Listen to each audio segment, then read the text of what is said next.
Greetings and salutations. Welcome to Harryverse X.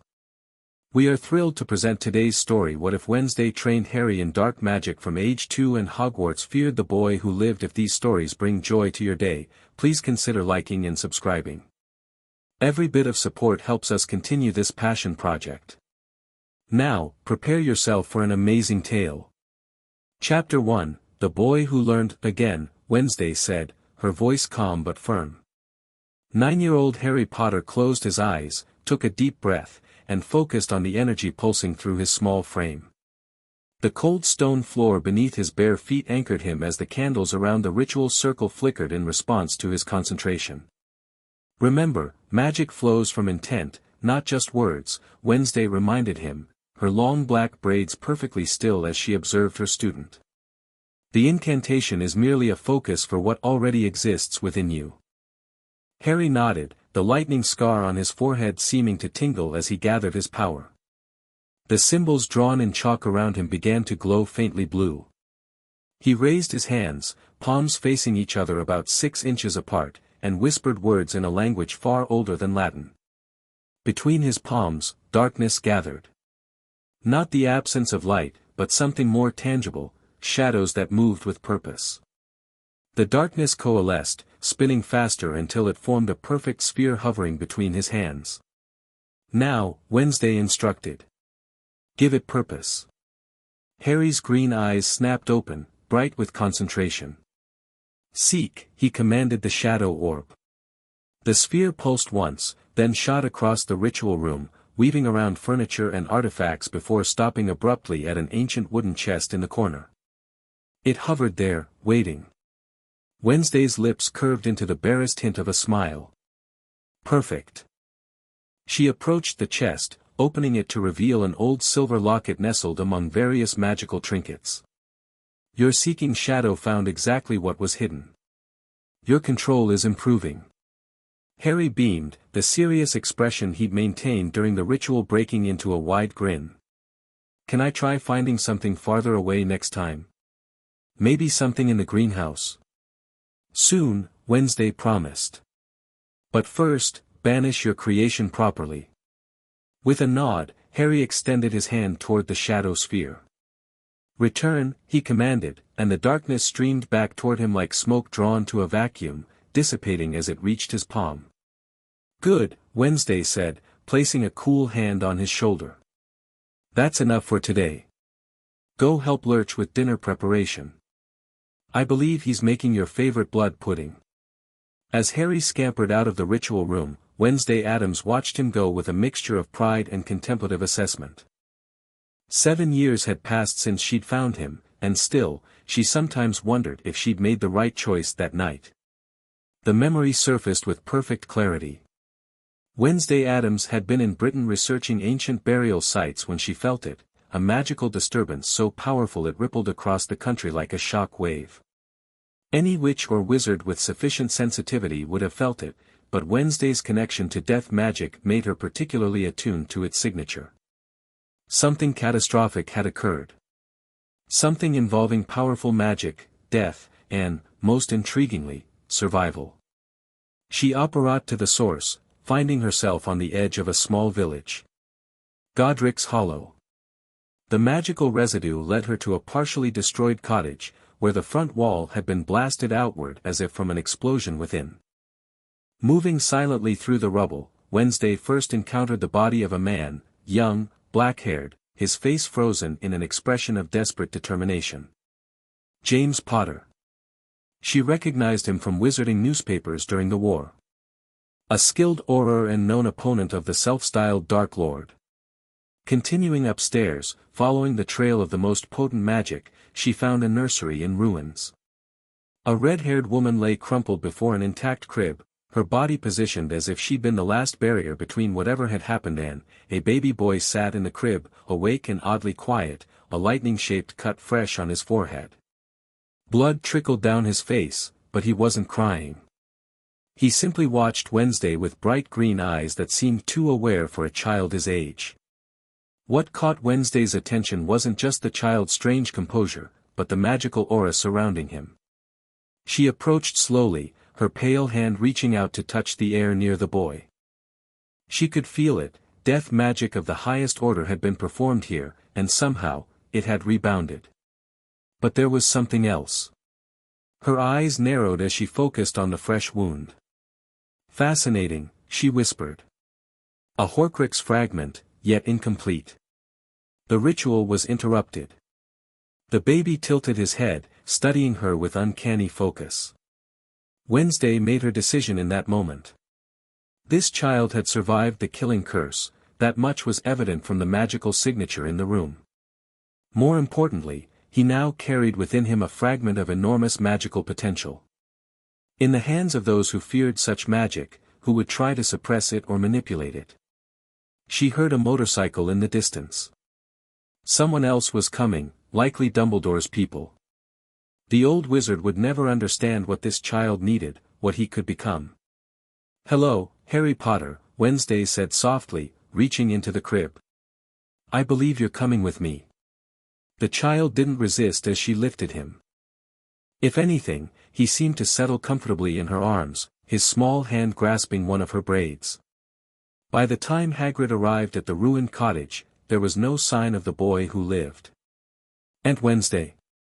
Harry's voice pulled her from her memories. He stood in the doorway, watching her with those perceptive green eyes. "Uncle Gomez says there's an owl in the conservatory. It won't let him take the letter, keeps pecking when anyone but me gets close." Wednesday nodded. "I've been expecting this. It's time, then."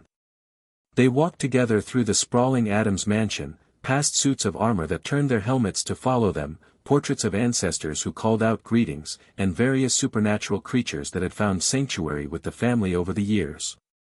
A disembodied thing, scuttled alongside them, occasionally patting Harry's leg affectionately. In the conservatory, among plants that would have made most herbologists run screaming, perched a tawny owl with an official-looking envelope clutched in its beak. "That's from Hogwarts," Wednesday explained. "The wizarding school in Britain where your birth parents attended."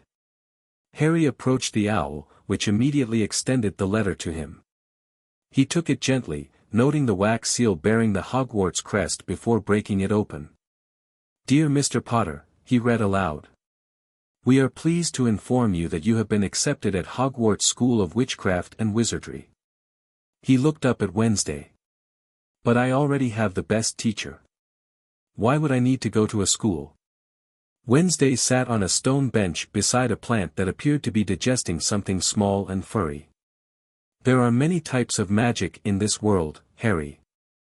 I've taught you the old ways, magic tied to intent, emotion, and the natural forces that existed before wizards tried to categorize everything into neat boxes of light and dark." She brushed a strand of hair from his face. "At Hogwarts, you'll learn their methods. Different, more structured, but still valuable. Knowledge is never wasted.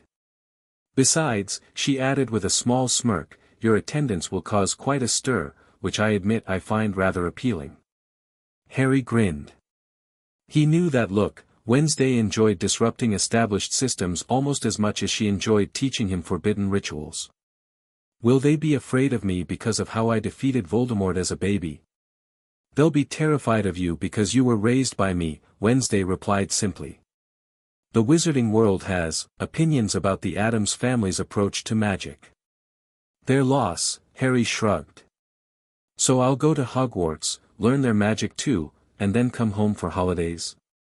"Yes. And we'll continue your real education during breaks."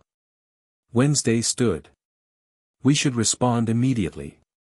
And prepare for a visit. I imagine Albus Dumbledore will be quite eager to speak with us once he discovers where you've been all these years." The letter sent to Hogwarts accepting Harry's place triggered exactly the reaction Wednesday had anticipated. 3 days later, as Harry was practicing fire calling with Grandmama Adams in the main hearth, the flames suddenly turned emerald green of their own accord. "Ah," Grandmama cackled. "Right on schedule." She patted Harry's shoulder. "Remember, boy, never show them everything you know at once. Harry nodded seriously as the tall figure of Albus Dumbledore stepped from the flames, quickly followed by a severe-looking witch in green robes and a hook-nosed man dressed entirely in black. Dumbledore's eyes immediately found Harry, widening slightly before his expression settled into careful neutrality. "Harry Potter," he said softly. At last. Before Harry could respond, Wednesday glided into the room, Uncle Fester at her side. "Headmaster Dumbledore," she greeted coolly. "Right on time for tea. Though I don't recall inviting a delegation." "Wednesday Addams," Dumbledore replied, his voice carrying a mixture of caution and disapproval. "I must say, discovering young Harry's whereabouts has been quite the shock. We've been searching for him for nearly a decade." "Not very effectively, it seems," Wednesday noted. "Please, sit. Lurch will bring refreshments." As if summoned by her words, the towering butler appeared with a tray of tea and biscuits that looked suspiciously like severed fingers. "These are my colleagues," Dumbledore continued as they seated themselves in the ornate living room. "Professor Minerva McGonagall, Deputy Headmistress and Transfiguration Teacher, and Professor Severus Snape, Potions Master." McGonagall couldn't seem to stop staring at Harry, while Snape's expression was a careful mask of disinterest that didn't quite hide his intense scrutiny. "Harry," Wednesday said, "why don't you demonstrate proper Addams hospitality by pouring the tea?" Harry nodded, approaching the tray. With a small gesture of his hand, the teapot rose smoothly into the air, pouring perfectly into each cup without spilling a drop, before settling back on the tray. "Wandless magic," McGonagall gasped. "At his age. We don't rely on wands in this household," Wednesday explained. "They're European crutches that limit magical potential by creating dependency." Dumbledore's eyes had lost their usual twinkle. "Miss Addams, perhaps we could speak privately about Harry's unusual upbringing." "Anything you wish to discuss can be said in front of Harry," Wednesday replied firmly. "He is not a pawn to be moved about without consultation." Harry sipped his tea calmly, watching the tension build. He'd been prepared for this moment. Wednesday had explained years ago how the British wizarding world would react to his unconventional education. "Very well," Dumbledore said, setting down his untouched teacup. "I must express my grave concerns about Harry's magical training. The magics practiced by the Addams family are considered dangerous, dark, uncontrollable." Wednesday supplied. "Or perhaps just inconvenient to your ministry's attempts to classify and regulate all forms of magical expression." "Precisely so," Snape spoke for the first time, his voice silky but cold. "The boy will arrive at Hogwarts with knowledge of magics our first years couldn't hope to counter. It creates an imbalance." Harry couldn't help himself. "Isn't that the point of education?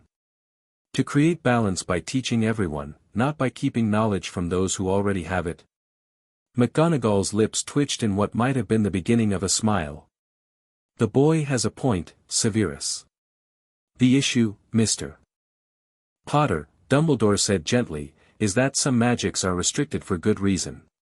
They corrupt the caster, damage the soul. Magic is intent," Harry interrupted, repeating what Wednesday had taught him since he was old enough to understand. "A cutting charm can sever an artery as easily as it can slice bread. The darkness isn't in the spell, but in the heart of the wizard who casts it." Uncle Fester cackled. "Smart boy. Gets it better than most grown wizards." Dumbledore looked troubled. "I had hoped. That is, your parents specified in their will that should anything happen to them, you would be placed with your mother's sister, Petunia Desley." Wednesday's eyes narrowed dangerously. "The magic-hating muggle? The one who called her own sister a freak? That was your plan for the child who survived the killing curse?" "There were protections I could have established, blood wards," Wednesday cut him off. "I know the theory. Ironic that you'd use blood magic, classified as dark by your own ministry, when it suits your purposes." She turned to Harry. "Would you show our guests what you were practicing before they arrived?" Harry nodded and approached the hearth. Holding out his hand toward the flames, he whispered in the ancient language Wednesday had taught him. The fire responded, stretching toward his palm until a small flame danced there, taking the shape of a phoenix. Fire elemental manipulation, McGonagall breathed. That's beyond Newt level. And yet here's a 10-year-old doing it without a wand, Wednesday pointed out. Because we didn't start by telling him what he couldn't do. The phoenix flame flew from Harry's palm, circled the room once, then returned to the hearth. Dumbledore watched with a troubled expression. I see he has been well trained in certain aspects of magic. But what of his knowledge of his own heritage? Of his parents' sacrifice? Of the wizarding world he will one day be part of? Harry knows who his parents were, Wednesday said. He knows how they died protecting him. He knows about Voldemort, all three visitors flinched at the name, and the war. What he hasn't been taught are your world's prejudices and limitations. Harry stepped forward. I want to go to Hogwarts, he said firmly. I want to learn everything, your magic and what Aunt Wednesday teaches. I want to understand both worlds. Dumbledore studied him for a long moment. And if the curriculum prohibits certain magics you've already learned? Harry met his gaze steadily. I'll follow the school rules while I'm there. But I won't pretend not to know what I know. After a tense silence, Dumbledore nodded slowly. Very well. It seems we have little choice but to accept the situation as it stands. He turned to Wednesday. But I must insist on certain assurances regarding Harry's continued, extracurricular education.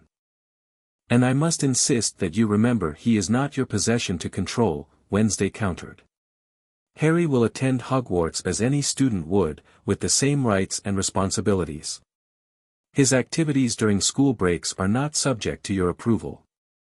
The negotiations continued for another hour, growing increasingly tense. Harry observed carefully, noting how Dumbledore consistently tried to assert authority while Wednesday systematically dismantled his assumptions. McGonagall seemed torn between concern and fascination, while Snape watched everything with calculating eyes that missed nothing. Finally, a compromise was reached. Harry would attend Hogwarts normally, neither hiding his abilities nor flaunting them unnecessarily. Wednesday would not visit the school without prior arrangement but would maintain regular correspondence with Harry. And most importantly, Harry would have access to his family vault and inheritances, which Dumbledore had apparently been safeguarding all these years. As the visitors prepared to leave, Dumbledore made one last attempt. Harry, my boy, if you ever feel overwhelmed by your studies here, please remember that there are many who would gladly offer you guidance more aligned with your parents' values. Harry smiled politely. Thank you, Headmaster, but I'm very happy with my family. He gestured to Wednesday, Uncle Fester, Grandmama, and Lurch, who had materialized silently behind them. They've never treated me as anything but exactly who I am. After the Hogwarts delegation departed, Wednesday placed a hand on Harry's shoulder. You handled that well. Dumbledore will continue trying to mold you into his idea of a proper wizard. I know, Harry nodded. But now I'm curious about what they teach at Hogwarts, especially if they think it's so much better than what you've taught me. Wednesday's lips curved into that rare smile. Then we'd better prepare you properly. Tomorrow, we'll visit Diagon Alley for your school supplies. The wizarding world should brace itself. Harry Potter is about to return, and he's not quite what they're expecting. Diagon Alley buzzed with the usual summer activity, families shopping for school supplies, witches and wizards going about their business, vendors hawking their wares. All normal, until a hush fell over the crowd near the entrance from the Leaky Cauldron. Wednesday Addams walked calmly through the parting sea of people, her black dress and signature braids unmistakable. Beside her, Harry Potter moved with quiet confidence, his lightning scar visible beneath his unruly black hair. The whispers began immediately. Is that, Harry Potter? With Wednesday Addams. The Dark Witch. The boy who lived, with the Addams family. Harry ignored the stares and whispers, following Wednesday's example of cool indifference as they made their way to Gringotts Bank. Inside, the goblins treated Wednesday with wary respect, a stark contrast to how Harry had observed them interacting with other wizards. When she approached the main desk, the goblin actually stood. "Miss Adams. It's been some time." "Master Bloodclaw," Wednesday nodded. "We're here to access Harry Potter's vault. I believe these keys have been reclaimed from unauthorized possession." She placed 2 small golden keys on the counter. The goblin examined them, then looked at Harry with newfound interest. "Indeed. And does Mr. Potter have his blood certification wand?" Harry produced a small obsidian wand from his pocket, not a typical wizard's wand, but a goblin-made identity verification tool Wednesday had procured years ago. "You've prepared him well," Bloodclaw noted with approval. "Follow me." The wild cart ride deep into the bowels of Gringotts led them first to Harry's trust vault, which contained more gold than he'd expected, then to a larger, more ancient-looking vault. "The Potter family vault," Bloodclaw explained. "Accessible only to the Potter heir once they possess both keys and reach magical maturity or age 11, whichever comes first." Inside, beyond the gold and jewelry, Harry found what Wednesday had told him to seek: books, journals, and magical artifacts belonging to generations of Potters. He selected several journals, including those of his parents, and a few books on family magic that wouldn't be found in any public library. "Choose wisely," Wednesday advised. "These are your heritage, magic that belongs to your bloodline alone." Their next stop was Ollivander's, where the strange wand maker emerged from the shadows the moment they entered. "I wondered when I'd be seeing you, Mr. Potter," Ollivander said softly. His silvery eyes shifted to Wednesday. "Miss Adams. You and dragon heartstring, 13 inches. Unbending. A wand you rarely use, as I recall." "A tool has its purposes," Wednesday replied. "But a true witch isn't defined by her wand." Indeed, Ollivander murmured, turning back to Harry. "Though I suspect finding a match for young Mr. Potter will be illuminating." What followed was nearly an hour of trying wands, each one failing to connect properly with Harry. Some sparked weakly, others did nothing at all, and one shattered a vase across the room. "Tricky customer," Ollivander muttered, growing more excited with each failure. "Perhaps, yes, why not?" He disappeared into the back of his shop, returning with a dusty box. "Holly and phoenix feather, 11 inches. Nice and supple." The moment Harry touched this wand, he felt a surge of warmth unlike anything the previous wands had produced. Gold and red sparks shot from the tip, illuminating the dusty shop. "Curious," Ollivander whispered. "Very curious." "What's curious?" Harry asked, though from Wednesday's expression, she already suspected. "I remember every wand I've ever sold, Mr. Potter. The phoenix that gave the feather for your wand gave just one other. It's curious that you should be destined for this wand when its brother gave you that scar." Harry looked at the wand with new interest. "Voldemort's wand is the brother to mine." Ollivander flinched at the name, but nodded. "The wand chooses the wizard, Mr. Potter. We can expect great things from you. After all, he who must not be named did great things." "Terrible, yes, but great." Wednesday placed the coins for the wand on the counter. "Greatness is subjective, Mr. Ollivander. And often misunderstood by history." Their final stop was for Harry's school robes at Madame Malkin's, where he encountered another Hogwarts student, a blond boy with a pointed face and haughty expression. "Hogwarts too?" the boy asked as they stood being fitted. "Yes," Harry replied simply, not volunteering more information.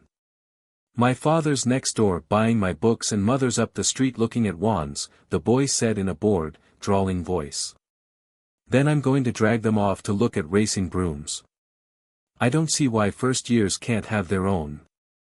I think I'll bully father into getting me one and I'll smuggle it in somehow." Harry raised an eyebrow. "Sounds like a plan with several obvious flaws." The boy frowned. "What's that supposed to mean?" Just that, bullying your father doesn't sound very effective, and smuggling a racing broom into a school of witches and wizards seems optimistic. The blond boy narrowed his eyes. Do you know who I am? I'm Draco Malfoy, Wednesday said, approaching from where she'd been examining fabric samples. Lucius and Narcissa's son. The resemblance is striking. Draco's eyes widened as he recognized her. You're Wednesday Addams. My father's told me about your family.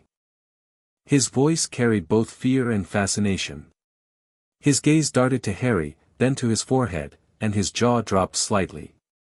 And you're Harry Potter, Harry confirmed, offering his hand. Nice to meet you, Draco. The boy seemed conflicted, as if weighing competing instructions he'd received. Finally, he shook Harry's hand. Wait until everyone at Hogwarts hears about this. Harry Potter raised by the Addams family. Are you going to be in Slytherin? You must be, with that upbringing. Wednesday smiled thinly. Houses are such limiting constructs. Harry will go where his nature dictates, not where expectations place him. As they left the shop, Harry noticed how people scrambled to get out of their way, even as they strained to get a glimpse of him. Is it going to be like this all the time? For a while, Wednesday acknowledged. They fear what they don't understand. And a Potter raised by an Addams is beyond their comprehension. Harry nodded thoughtfully. Grandmama said to never show them everything at once. Wise advice, Wednesday agreed. Keep some mysteries to yourself, Harry. It's the ones who reveal everything who become the most vulnerable. The morning of September 1st found Harry standing on platform 9 3/4, the Hogwarts Express billowing steam behind him. Wednesday had operated them directly onto the platform, avoiding the crowds at King's Cross proper. Remember your training, Wednesday said, adjusting his collar. Trust your instincts, but guard your knowledge. Not everyone deserves access to what you know. Harry nodded. I'll write every week. And I'll practice the meditation techniques every night. Good. The fragment in your scar has been contained by our work, but vigilance is essential. She handed him a small black box. A gift for your journey. Inside was an amulet, a silver pendant inscribed with symbols no Hogwarts professor would recognize. For protection. And communication, Wednesday explained. If you need me urgently, press it to your scar and think of home. I'll hear you. Around them, families were saying tearful goodbyes, but the Addams farewell was characteristically restrained. Wednesday simply placed a cool hand on Harry's cheek for a moment. Make them question everything they think they know. With that, Harry boarded the train, finding an empty compartment near the back. He settled in with one of his father's journals, ignoring the students who walked past his compartment, did double takes upon recognizing him, then hurried away whispering furiously. He was halfway through an interesting passage about his father's early attempts at becoming an animagus when the compartment door slid open. A boy with red hair and freckles stood there, looking nervous but determined. Is it true? He blurted out. They're saying Harry Potter is on the train, but he's been living with dark wizards. Harry closed his journal. I'm Harry Potter. And I've been living with the Addams family, if that's what you mean. The boy's eyes widened. Bloody hell. I'm Ron. Ron Weasley. He hesitated, then asked, is it true you can already do wandless magic? And that you speak to the dead? Fred and George said you were raised by vampires, but I told them that was rubbish. Not vampires, Harry said with a small smile. Though cousin Itt might be part banshee, we've never been entirely sure. Seeing Ron's confused expression, he added, want to sit down? I can answer your questions if you answer some of mine about Hogwarts. Ron sat cautiously. What do you want to know about Hogwarts? Everything that isn't in the books, Harry replied. What are the professors really like? Which house do you think you'll be in? What's the best food in the Great Hall? As Ron began to talk, gradually relaxing, Harry recognized the opportunity Wednesday had prepared him for, a chance to make connections on his own terms, to learn about this world from someone his own age rather than from books or adults with agendas. Their conversation was interrupted when the compartment door opened again, revealing a girl with bushy brown hair and rather large front teeth. "Has anyone seen a toad?" "A boy named Neville's lost one." "No toads here," Ron replied. The girl's eyes landed on Harry, widening in recognition. "You're Harry Potter. I've read all about you in modern magical history and the rise and fall of the dark arts." "You shouldn't believe everything you read," Harry told her. "Those books were written without ever consulting me or anyone who actually knows me." "Oh." The girl looked momentarily flustered. "I'm Hermione Granger." "Are you really living with—" Her voice dropped to a whisper, "the Addams family?" "My parents took me to Diagon Alley last week, and we overheard people talking." Harry nodded. "Since I was a baby. Wednesday Addams has been my guardian and teacher." Hermione looked both terrified and fascinated. "But I've read that the Addams practice forbidden magic. Blood rituals and communing with dark spirits and, maybe instead of telling me what you've read about my family," Harry interrupted calmly, "you could ask what they're actually like." Hermione blinked, then sat down uninvited. "You're right. That was rude of me. What are they like?" Harry found himself describing the Addams mansion, Uncle Fester's electrical experiments, Grandmama's potion brewing, and things' helpful nature. He carefully avoided mentioning the more alarming aspects, the ritual training, the spiritual communications, the blood protection spells Wednesday had taught him. As he spoke, both Ron and Hermione listened with rapt attention, their initial fear gradually giving way to cautious curiosity. By the time the food trolley came by, the conversation had shifted to Hogwarts houses and what they might expect in their first year. "My whole family's been in Gryffindor," Ron explained. "I'd probably be disowned if I ended up somewhere else, especially Slytherin." "That seems rather arbitrary," Harry commented. "Judging someone based on a sorting that happens when they're 11. "It's not just arbitrary," Hermione jumped in, apparently having memorized Hogwarts, a history. "The houses reflect fundamental personality traits and values. Gryffindors are brave, Ravenclaws intelligent, Hufflepuffs loyal, and Slytherins ambitious. And yet people contain all those traits in different measures," Harry pointed out. "Wednesday taught me that dividing people into categories often says more about those doing the categorizing than about the people themselves." Both his companions fell silent, considering this perspective. The remainder of the journey passed with increasing comfort between the three, interrupted only when Draco Malfoy and two larger boys appeared at their compartment. "So it's true then," Draco said, eyeing Ron with distaste. "Harry Potter's made friends with a Weasley. You'll learn soon enough that some wizarding families are better than others. I can help you there." He extended his hand, but Harry didn't take it. "I think I can figure out the right sort for myself, thanks." Draco's pale face flushed pink. "Be careful, Potter. Even with your unusual upbringing, you'd be wise not to make enemies too quickly." After they left, Ron let out a breath. That was Draco Malfoy. His father was a Death Eater, one of you-know-who's supporters. Claimed he was under the Imperius curse afterward, but my dad says he didn't need an excuse to go to the dark side. Harry thought about this. Wednesday says there's no dark side of magic, just magic used for dark purposes. It's not the spell that's evil, but the intent behind it. That sounds like something a dark wizard would say, Ron replied nervously. Hermione looked thoughtful. Actually, that perspective has historical merit.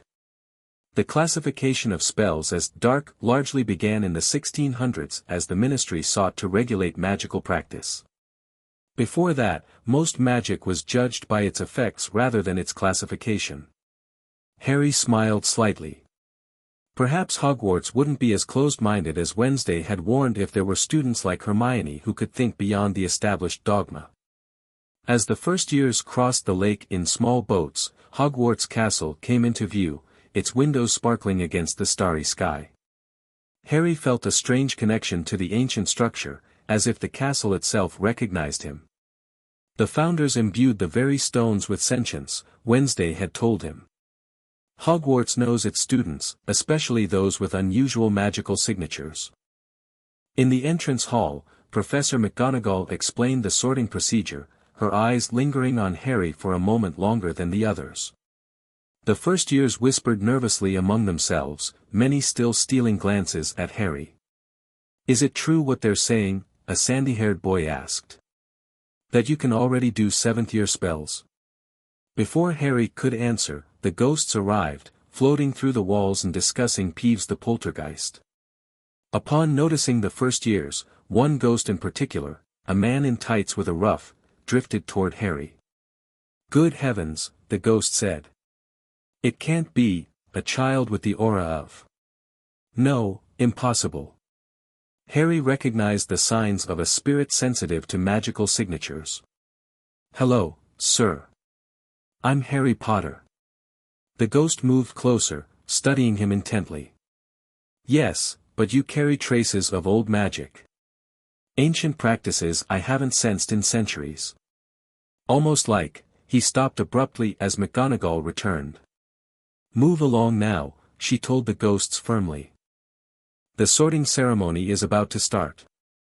As they filed into the great hall, Harry was aware of every eye turning toward him.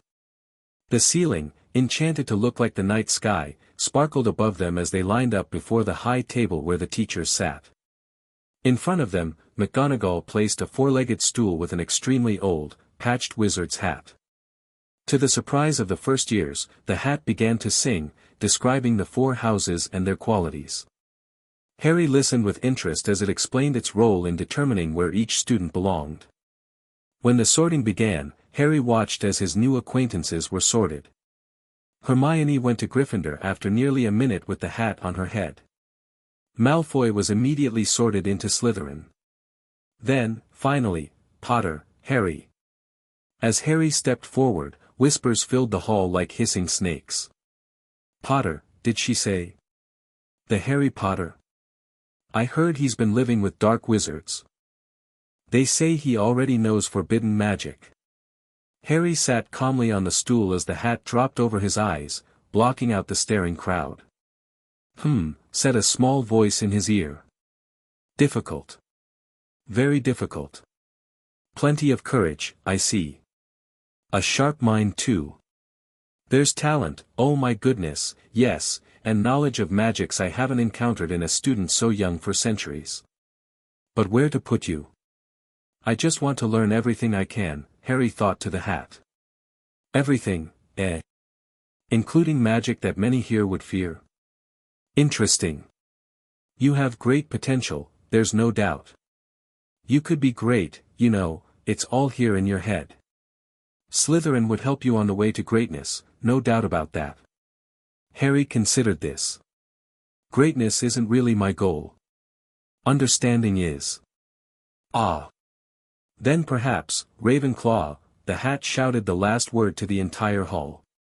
There was a moment of stunned silence before the Ravenclaw table erupted into cheers. Harry removed the hat and walked toward his new house, aware of the mixed reactions around the hall. Dumbledore was watching him with intense focus, while Snape's expression was unreadable. At the Gryffindor table, Hermione looked disappointed but gave him a small wave. As Harry took his seat, the Ravenclaw ghost, a beautiful woman in flowing robes, drifted beside him. "Welcome to Ravenclaw, Mr. Potter." "I am the Grey Lady." "Thank you," Harry replied.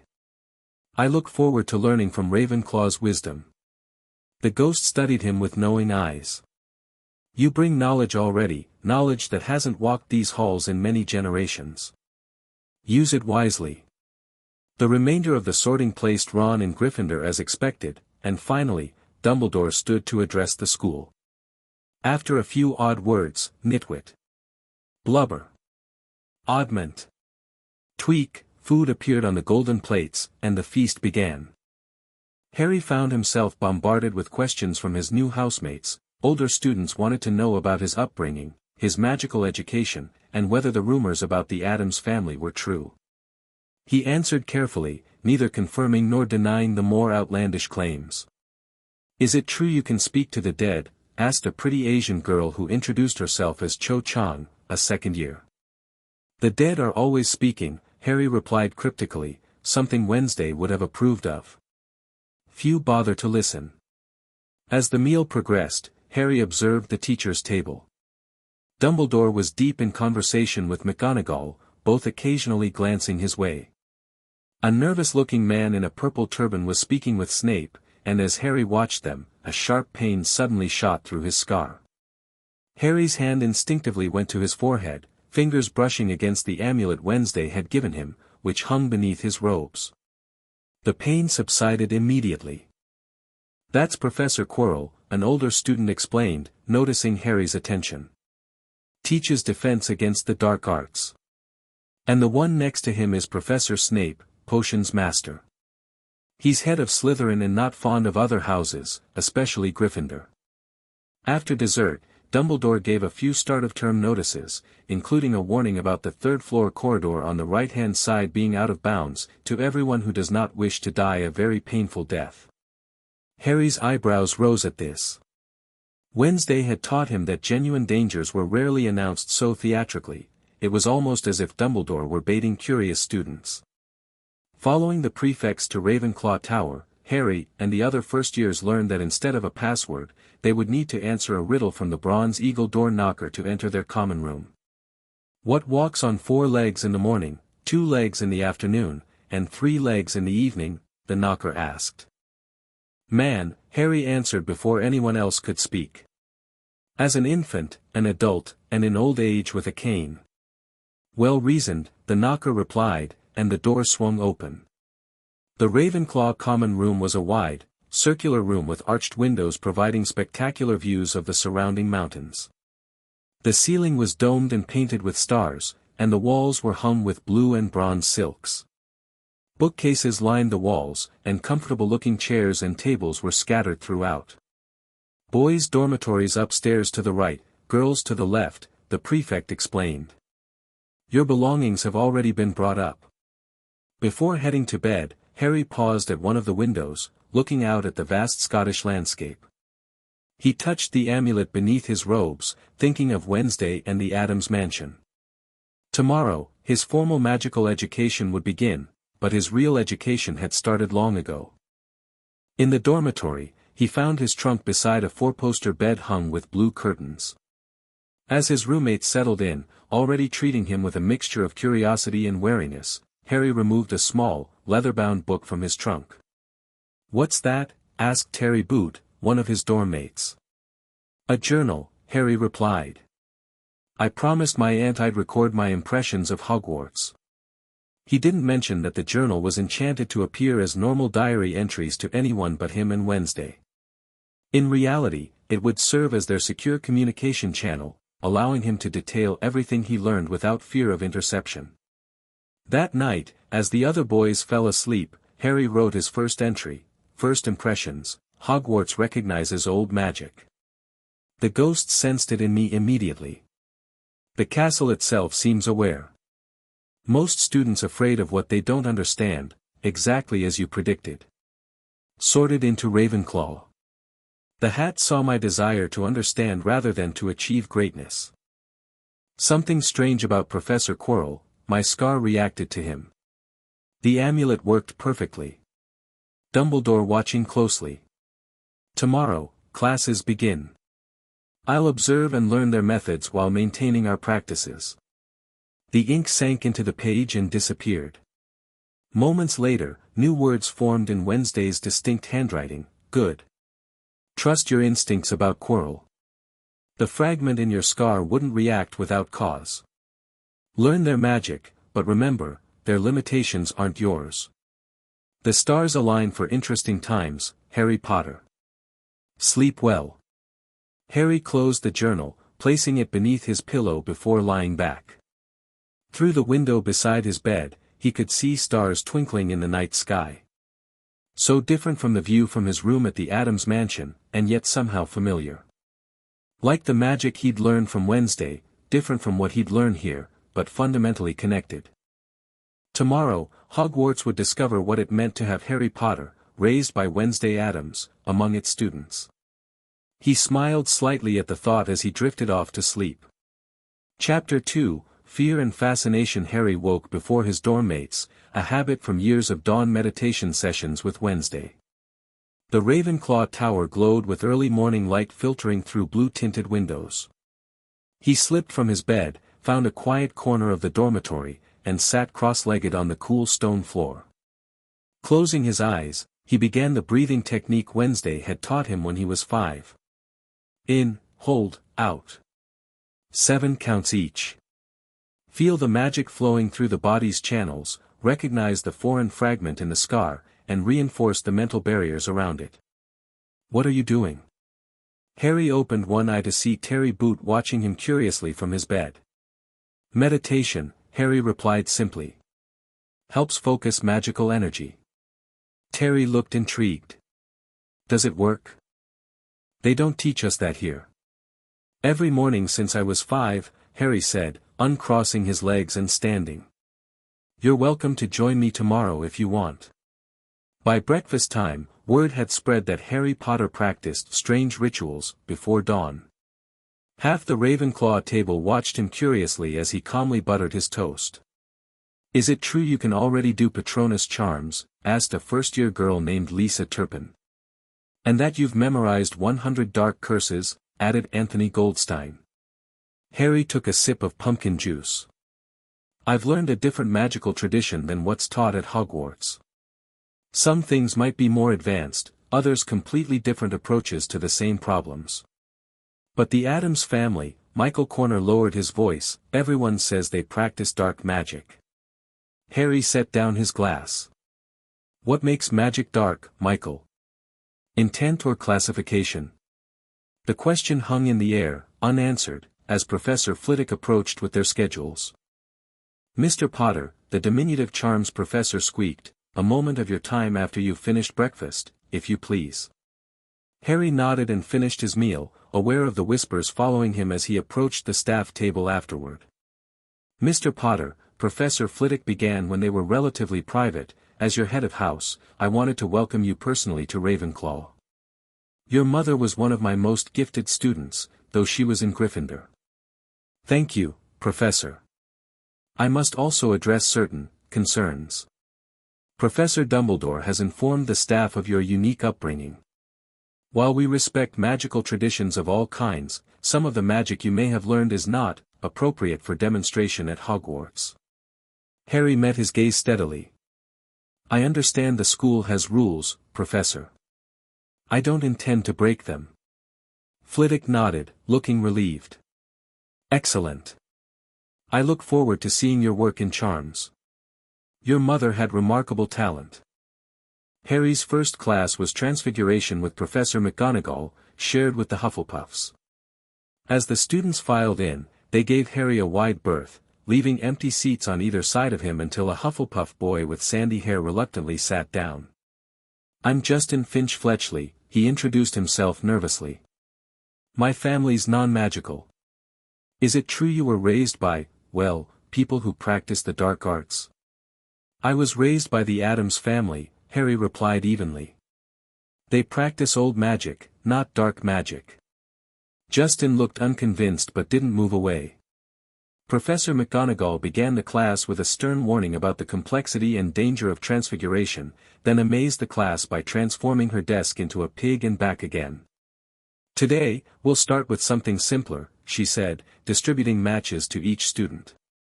You'll be attempting to turn these matches into needles. Harry examined the match thoughtfully. Wednesday had taught him a different approach to transfiguration, focusing on the essence of the object rather than its physical properties. While the other students began reciting the incantation and making precise wand movements, Harry closed his eyes for a moment, feeling the match between his fingers, sensing its nature. When he opened his eyes, he made a single, fluid motion with his wand and thought about the transformation. The match instantly turned into a perfect silver needle. Mr. Potter has done it. Professor McGonagall exclaimed, picking up his needle to show the class. She examined it closely, then gave Harry a sharp look. Nonverbal spellcasting is typically not taught until 6th year, Mr. Potter. I'm sorry, Professor. Force of habit. Indeed. Her lips thinned. 5 points to Ravenclaw for a perfect transfiguration, though I would prefer you follow standard procedure in my classroom. By lunchtime, rumors about Harry's transfiguration skills had spread through the school. As he sat down at the Ravenclaw table, he spotted Hermione watching him from Gryffindor, her expression a mixture of fascination and challenge. After lunch came potions with the Slytherins. Professor Snape swept into the dungeon classroom, his black robes billowing behind him as he began taking roll call. He paused at Harry's name. "Ah, yes," he said softly, "Harry Potter. Our new celebrity." The Slytherins sniggered behind their hands. Snape finished calling the names and looked up at the class. "You are here to learn the subtle science and exact art of potion making," he began, speaking barely above a whisper, yet commanding complete attention. "I can teach you how to bottle fame, brew glory, even stopper death, if you aren't as big a bunch of dunderheads as I usually have to teach." His black eyes swept the room, lingering on Harry. "Potter.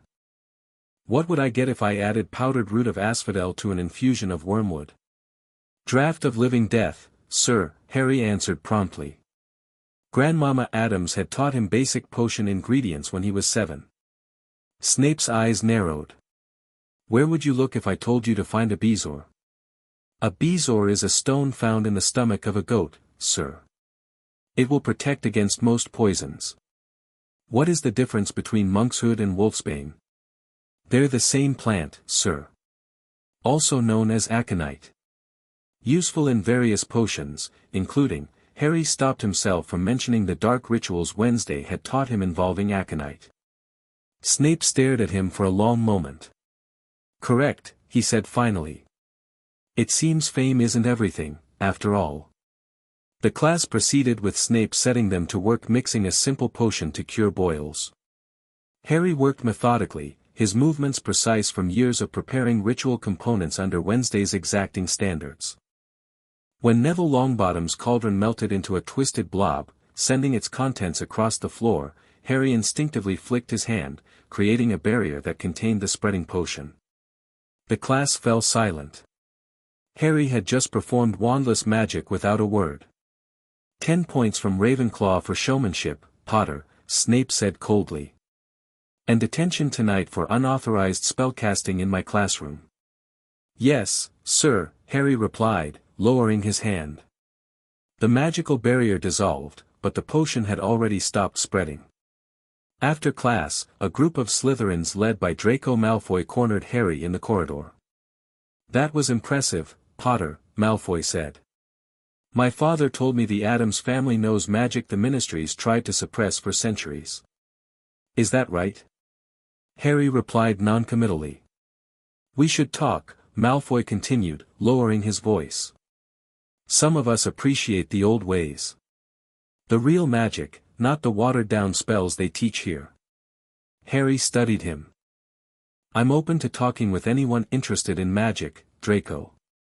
But I choose my friends based on character, not family connections or political views." Malfoy looked momentarily wrong-footed. "Just don't waste your talents hanging around with the wrong sort. I can help you there." As Malfoy and his cronies walked away, Harry found himself face-to-face with Hermione Granger. "That was wandless magic and potions," she said without preamble. "That's incredibly advanced. How did you learn to do that?" Harry shrugged. "Wednesday taught me that wands are useful focusing tools but can become a crutch. Magic comes from within, not from the wood and core." "But," Hermione bit her lip, clearly torn between disapproval of rule-breaking and intense curiosity. "That's not what the textbooks say about magical theory." "Textbooks written by wizards who've used wands their entire lives," Harry pointed out. "Have you ever tried magic without one?" Hermione looked scandalized. "Of course not. We're not supposed to." "Maybe that's worth thinking about," Harry suggested. Why some magic is encouraged and some forbidden, regardless of actual effects or intentions. He left her standing in the corridor, looking thoughtful. That evening, Harry reported to Snape's office for his detention. The potions master was seated behind his desk, grading essays with vicious red marks. "Sit, Potter," he commanded without looking up. Harry sat quietly, waiting. Finally, Snape set down his quill and fixed Harry with his cold black gaze. "Your display in class today was precisely the kind of flaunting of unusual abilities that Dumbledore warned against. Explain yourself." "It was instinct, sir," Harry answered honestly. "I reacted to contain the potential danger." "Instinct," Snape repeated, his tone skeptical. "Taught to you by Wednesday Addams, no doubt." Harry didn't deny it. She emphasized that magic should serve practical purposes, including protection. "And what other practical purposes did she teach you?" Harry hesitated, unsure how much to reveal. "Various forms of protection, mostly. Wards, barriers, cleansing rituals." "Cleansing rituals?" Snape's eyebrow arched. "Elaborate." "Ways to purify spaces of lingering dark energies, or to contain harmful magical residue," Harry explained carefully. "Like the fragment in my scar." Snape went very still. "What do you mean?" Harry touched his lightning scar. "When Voldemort tried to kill me, a fragment of something broke off and attached itself here. Wednesday helped me contain it, seal it off so it can't influence me." For a moment, Snape looked genuinely shocked before his face returned to its impassive mask. "And what exactly did this containment ritual involve?" "Blood wards, spiritual barriers, and mental disciplines," Harry replied. "I practice reinforcing the containment daily." Snape studied him for a long moment. "Your detention will consist of writing a detailed account of the protection methods you've been taught, Potter. I want to understand exactly what kind of magic you've been exposed to." Harry nodded and began writing, carefully describing the protective wards and barriers Wednesday had taught him while omitting the more controversial aspects of blood magic and spirit communication. When he finished, Snape read the parchment with intense focus. "This is unorthodox," he finally said. "But not inherently dark. You may go, Potter. And in the future, refrain from spontaneous magic in my classroom, no matter how instinctual." As Harry left the dungeons, he felt Snape's eyes following him. The professor's reaction to the mention of the scar fragment had been interesting, almost as if he'd recognized what Harry was describing. Back in the Ravenclaw common room, Harry found a secluded corner and opened his journal. "Snape seemed to recognize what I meant about the scar fragment. He asked detailed questions about the containment ritual. Should I be concerned?" The ink disappeared, and soon Wednesday's reply formed. "Severus Snape walked a careful line during the war. He understands more about the Dark Lord's magic than most. Observe him closely, but reveal nothing more about our work with the Horcrux fragment. Some knowledge is dangerous in the wrong hands, even those that appear to be on the right side." Harry closed the journal thoughtfully. There were layers within layers at Hogwarts, it seemed. The following weeks established a pattern. In classes, Harry demonstrated abilities that consistently surprised his teachers: perfect charms on the first try, transfigurations completed with minimal effort, potions brewed with instinctive precision.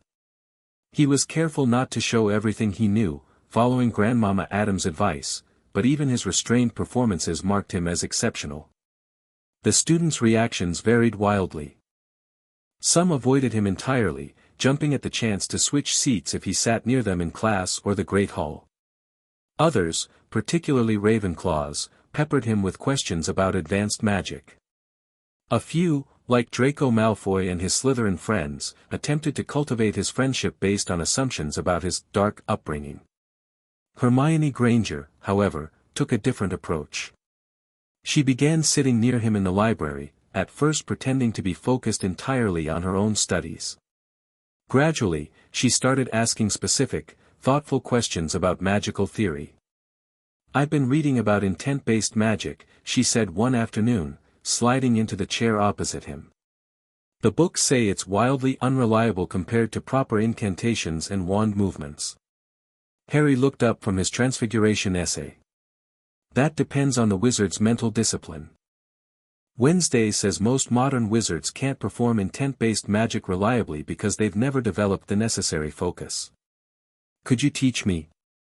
Hermione asked abruptly, then blushed. "I mean, just the theory, of course. I wouldn't break school rules by practicing unauthorized magic." Harry smiled slightly. "Theory's a good place to start.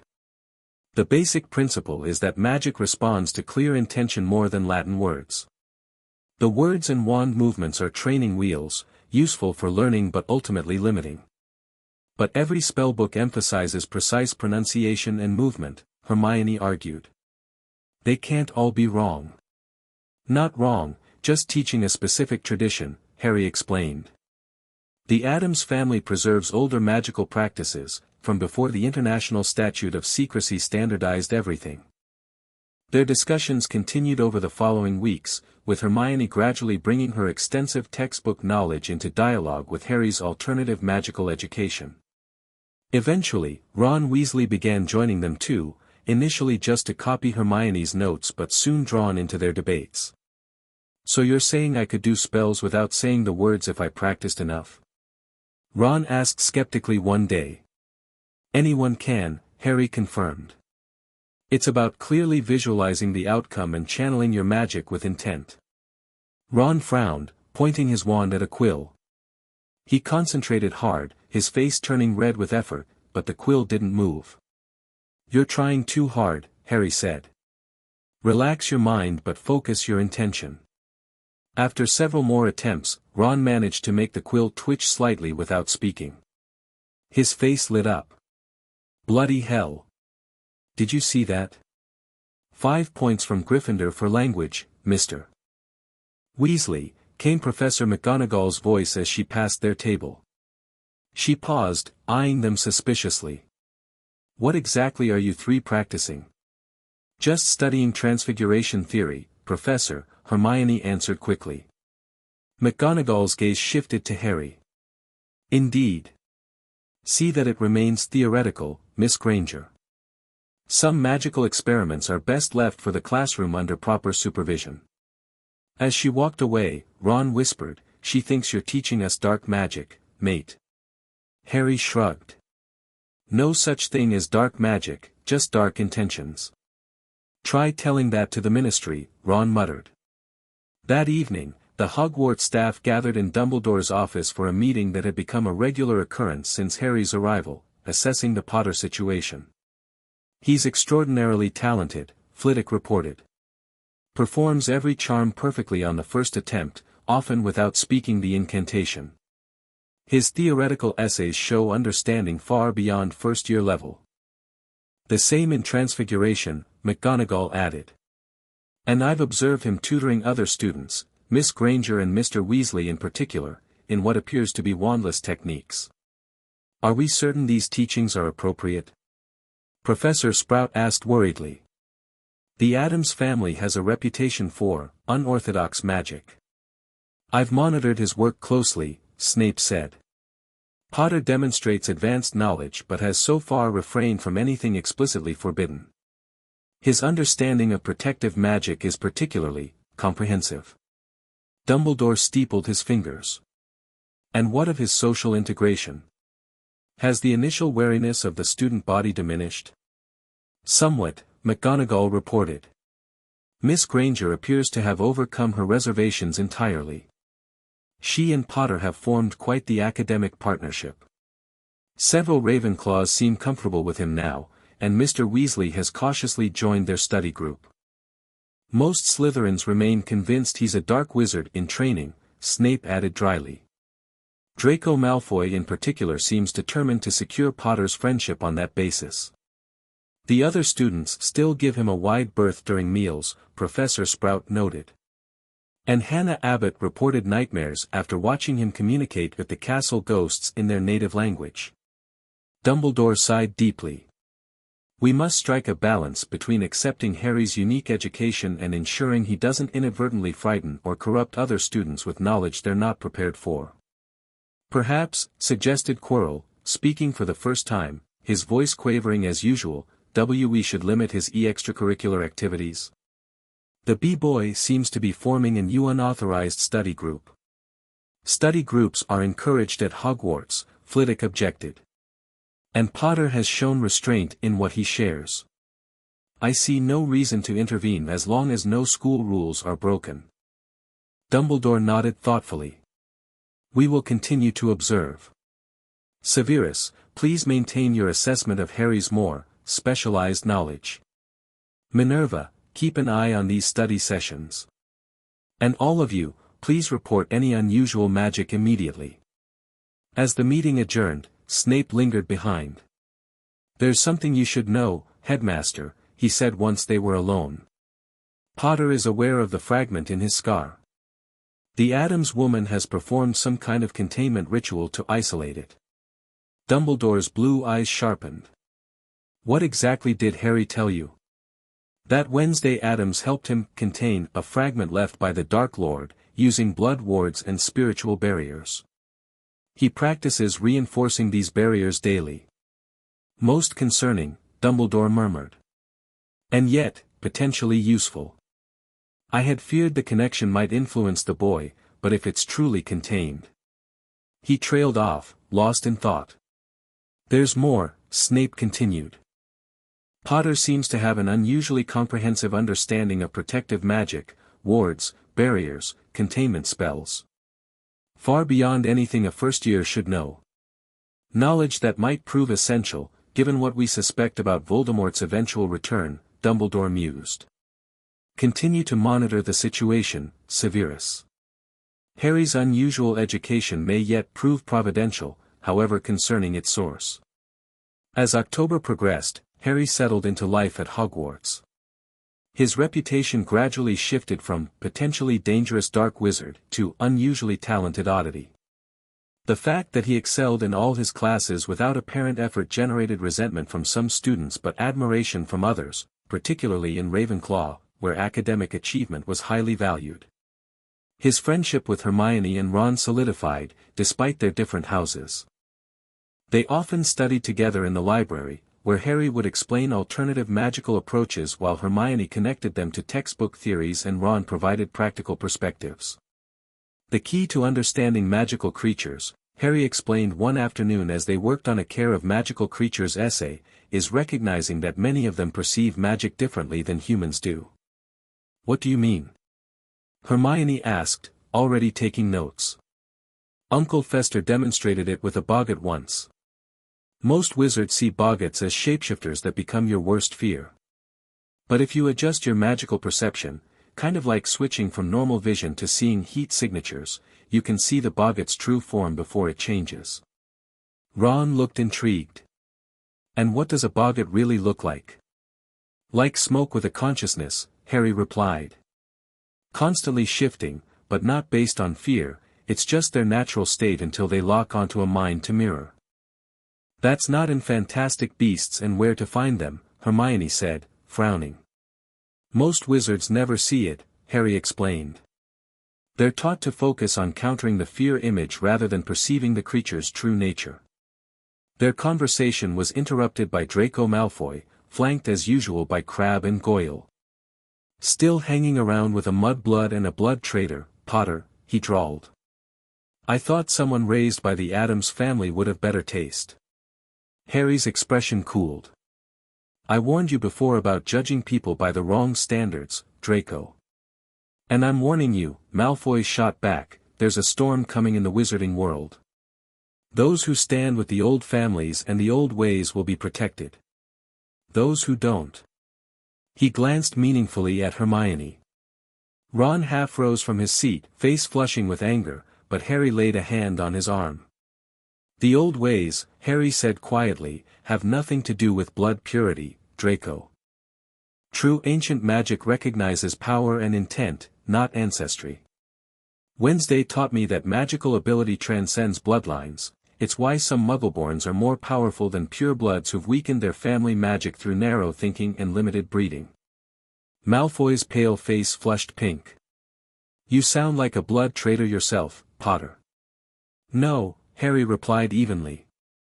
I sound like someone who studied magical history before the Ministry started rewriting it to support their political agenda. After Malfoy stormed off, Hermione gave Harry a curious look. Is that true? About ancient magic not caring about blood status? Harry nodded. The earliest magical communities accepted anyone with power, regardless of parentage.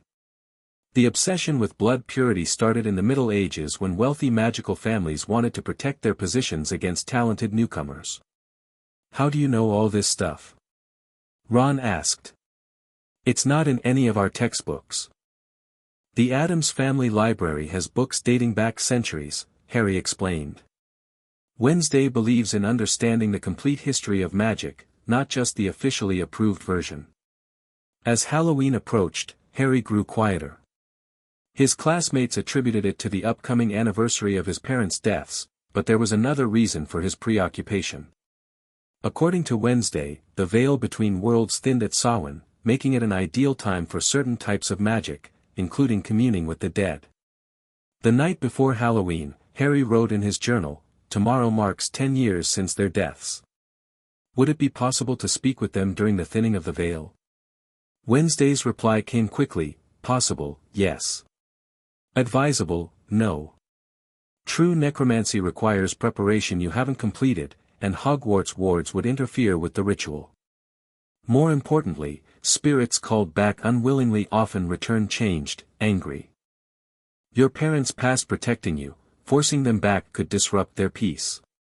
Honor them through living well, not by disturbing their rest. When you return for your break, we can perform a proper ancestral communion if you still wish it." Harry accepted her wisdom, though disappointment lingered.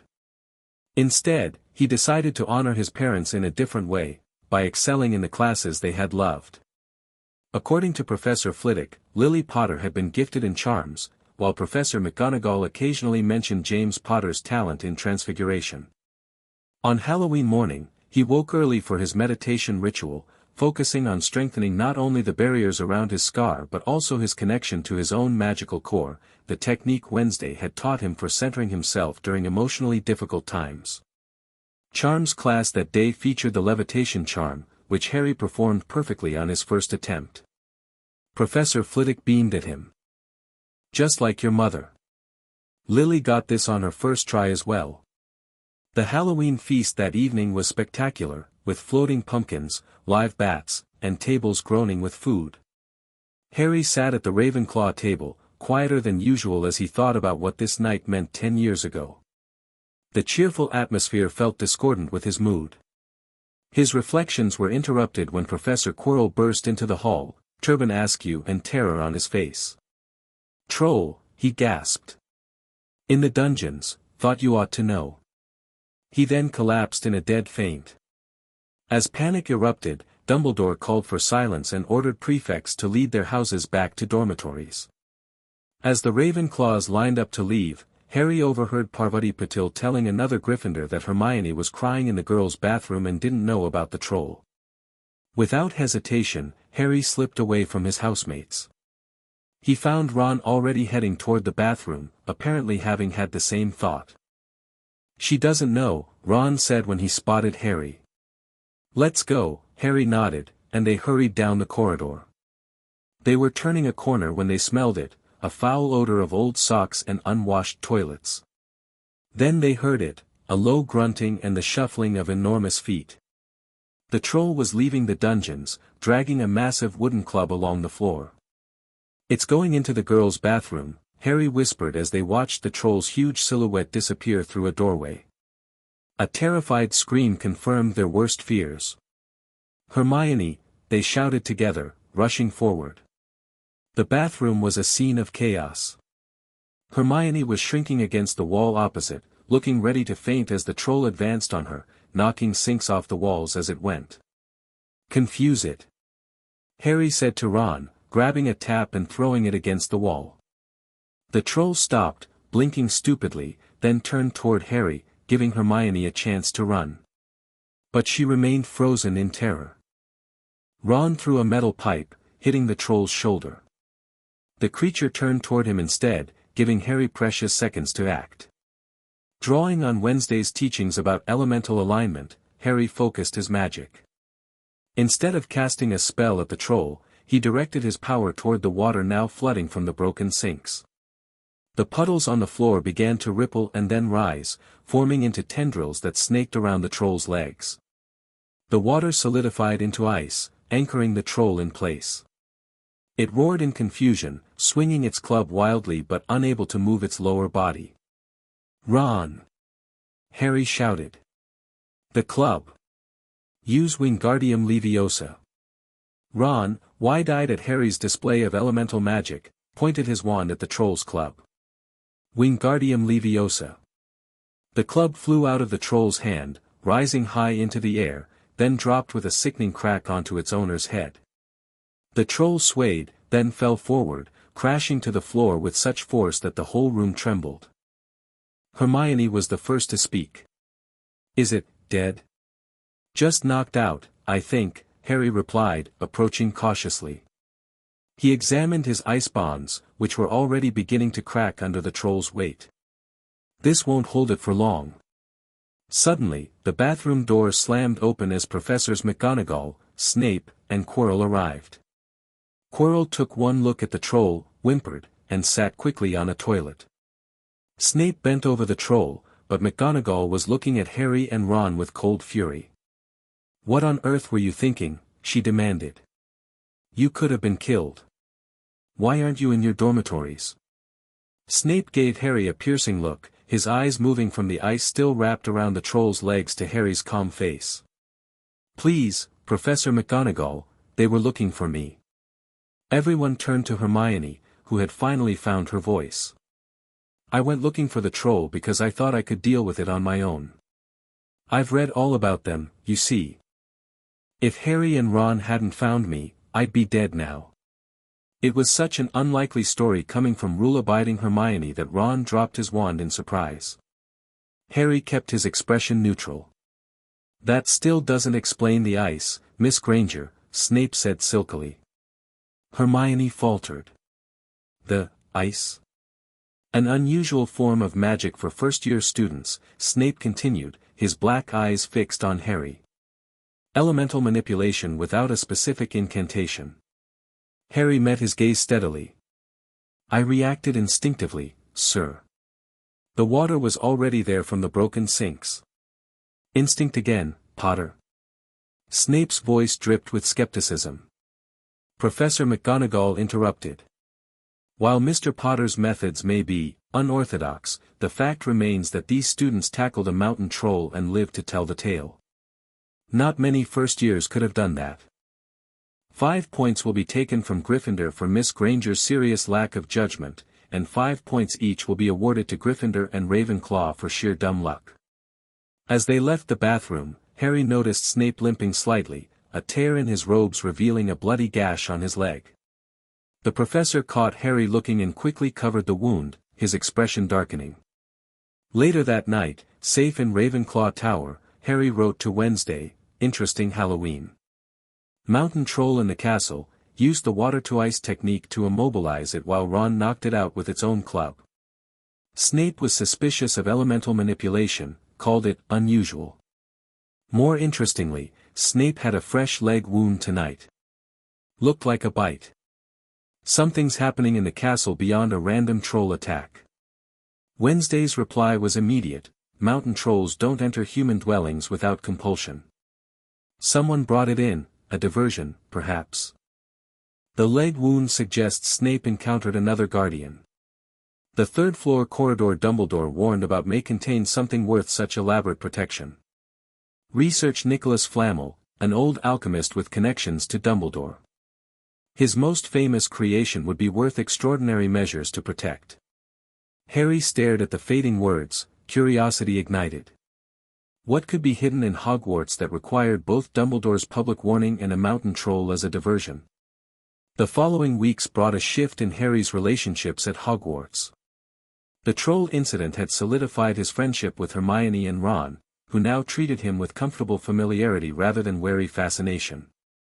More surprisingly, the story of how he had frozen the troll's legs using wandless elemental magic, embellished with each retelling, had transformed fear into a kind of awe among many students.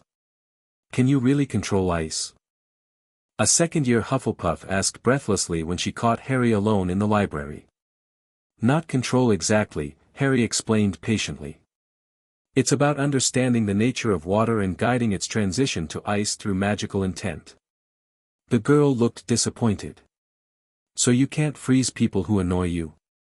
"I could," Harry replied honestly, "but I wouldn't. Magic responds to intent. Using it harmfully against others for petty reasons corrupts your own magical core." This philosophy, repeated whenever students asked about his unusual abilities, gradually changed the narrative around him. Instead of "Harry Potter knows scary dark magic," the whispers became "Harry Potter knows advanced magic but only uses it protectively." Meanwhile, Harry, Ron, and Hermione had formed a proper study group, meeting regularly in the library to share knowledge across their different perspectives. Ron brought practical wizarding world experience and strategic thinking, Hermione contributed encyclopedic textbook knowledge and analytical skills, while Harry offered alternative magical approaches and techniques not found in the Hogwarts curriculum. "I've been looking for Nicholas Flamel everywhere," Hermione complained during one session. "He's not in great wizards of the 20th century or notable magical names of our time." "That's because he's much older," Harry replied, recalling Wednesday's guidance. "Try ancient alchemists and their discoveries." Sure enough, they soon discovered that Nicholas Flamel was a famous alchemist who had created the only known philosopher's stone, a legendary substance capable of transforming metal into gold and producing the elixir of life, which granted immortality. "That's what's hidden in the school." Hermione gasped. "The philosopher's stone." "Makes sense," Ron agreed. "That's why you know who would want it, to come back to life." Harry frowned. "Voldemort isn't exactly dead, though." Both his friends flinched at the name. "What do you mean, not dead?" Ron asked, wide-eyed. Harry touched his scar. "Wednesday says the magic that rebounded that night destroyed his body but not his spirit. He exists in a kind of half-life, waiting for a chance to regain physical form." Hermione looked horrified. "How does she know that?" "The fragment in my scar," Harry explained. "It's a piece of very dark magic, evidence that Voldemort used techniques to anchor his spirit to the physical world even if his body was destroyed." "Bloody hell," Ron whispered. "So you know who could come back if he gets the stone?" "That would be one way," Harry nodded. "Which is why someone at Hogwarts might be trying to steal it for him." "But who?" Hermione wondered. "Surely not one of the professors." Harry thought of Snape's wounded leg and Quirrell's convenient fainting just before the troll appeared. "I'm not so sure. Wednesday always says to watch what people do, not what they say or appear to be." Their investigation continued alongside their regular studies. Harry found himself increasingly torn between the standard Hogwarts curriculum, which now seemed basic compared to what he'd learned from Wednesday, and his extracurricular research into the Philosopher's Stone situation. One frosty November morning, Harry was surprised to see Wednesday's distinctive handwriting appear in his journal without him writing first, something that had never happened before. "Pay attention to Quirrell. The fragment in your scar reacted to him specifically, not just to the environment. A parasitic connection often indicates shared resonance. Your protective barriers should hold, but minimize direct eye contact and proximity when possible. His apparent weakness may be the greatest deception of all." Harry glanced toward the staff table during breakfast, observing the nervous, stuttering professor with new suspicion. Now that he thought about it, his scar had prickled uncomfortably several times in Quirrell's presence, though the amulet Wednesday had given him seemed to dampen the effect.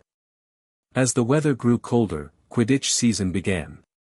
Though Harry hadn't joined the Ravenclaw team, preferring to focus on his studies this first year, he attended the matches with interest. The Gryffindor-Slytherin game proved particularly dramatic when the Gryffindor Seeker's broom began bucking violently mid-flight. Someone's jinxing it. Hermione gasped, watching through binoculars. Look, Snape isn't blinking and he's muttering something. But Harry, following his growing suspicion, trained his own gaze on Quirrell, who was also maintaining unbroken eye contact and moving his lips. It's not just Snape, he told Hermione. Quirrell's doing the same thing. One could be casting the jinx and the other the counter-jinx, Hermione reasoned. But which is which? Before they could decide, Hermione rushed off through the stands. Minutes later, a commotion erupted in the teachers' section as blue flames suddenly appeared on both Snape's and Quirrell's robes. In the confusion, the Gryffindor seeker regained control of his broom and promptly caught the snitch.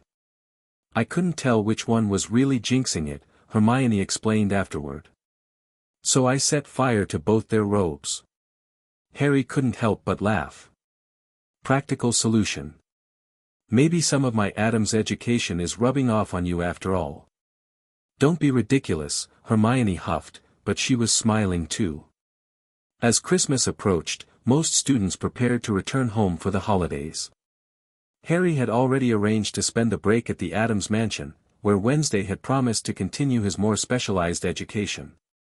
The night before departure, Professor Flitwick approached Harry in the Ravenclaw common room. Mr. Potter, the headmaster would like to see you before you leave tomorrow. The password is Sugar Quills. Curious, Harry made his way to Dumbledore's office, speaking the password to the stone gargoyle, which leapt aside to reveal a spiral staircase. At the top, he knocked on the oak door. Enter, called Dumbledore's voice. The circular office was filled with fascinating silver instruments, many emitting small puffs of smoke or making gentle whirring sounds.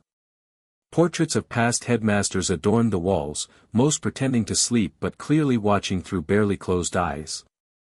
On a golden perch sat a magnificent phoenix with crimson plumage. "Ah, Harry," Dumbledore greeted him, blue eyes twinkling behind half-moon spectacles. "Thank you for coming. Please, sit down." Harry sat in the chair opposite Dumbledore's desk, waiting patiently. "I wanted to speak with you before you return to the Adams household for the holidays," Dumbledore began. "Your first term at Hogwarts has been eventful." "It's been educational, sir," Harry replied neutrally. "Indeed." Dumbledore steepled his fingers. "Your professors report that you show remarkable magical aptitude, far beyond what we typically see in first-year students. They also note your tendency to employ unconventional methods." Harry met the headmaster's gaze steadily. "I use what works, sir." "A pragmatic approach," Dumbledore nodded. "However, I must express concern about certain magical practices you may have learned from Miss Adams. Some forms of magic carry inherent risks, not merely external dangers but internal corruption. Wednesday taught me that intent matters more than classification," Harry said. "Magic itself isn't dark or light, it's the purpose that defines its nature." A perspective with some merit, Dumbledore acknowledged, but perhaps incomplete.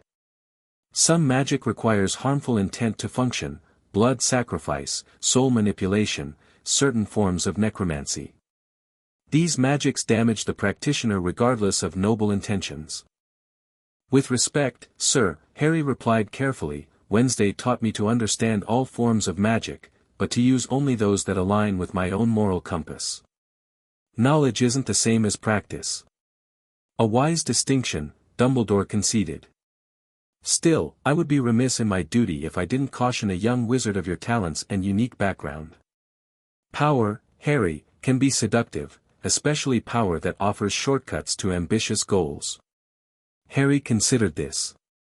"I understand your concern, Professor. But I've been raised to see magic as a responsibility, not just a tool. Wednesday has always emphasized ethical considerations in everything she's taught me." "Ethical by whose standards?" Dumbledore asked gently. "The Addams family has a unique moral framework.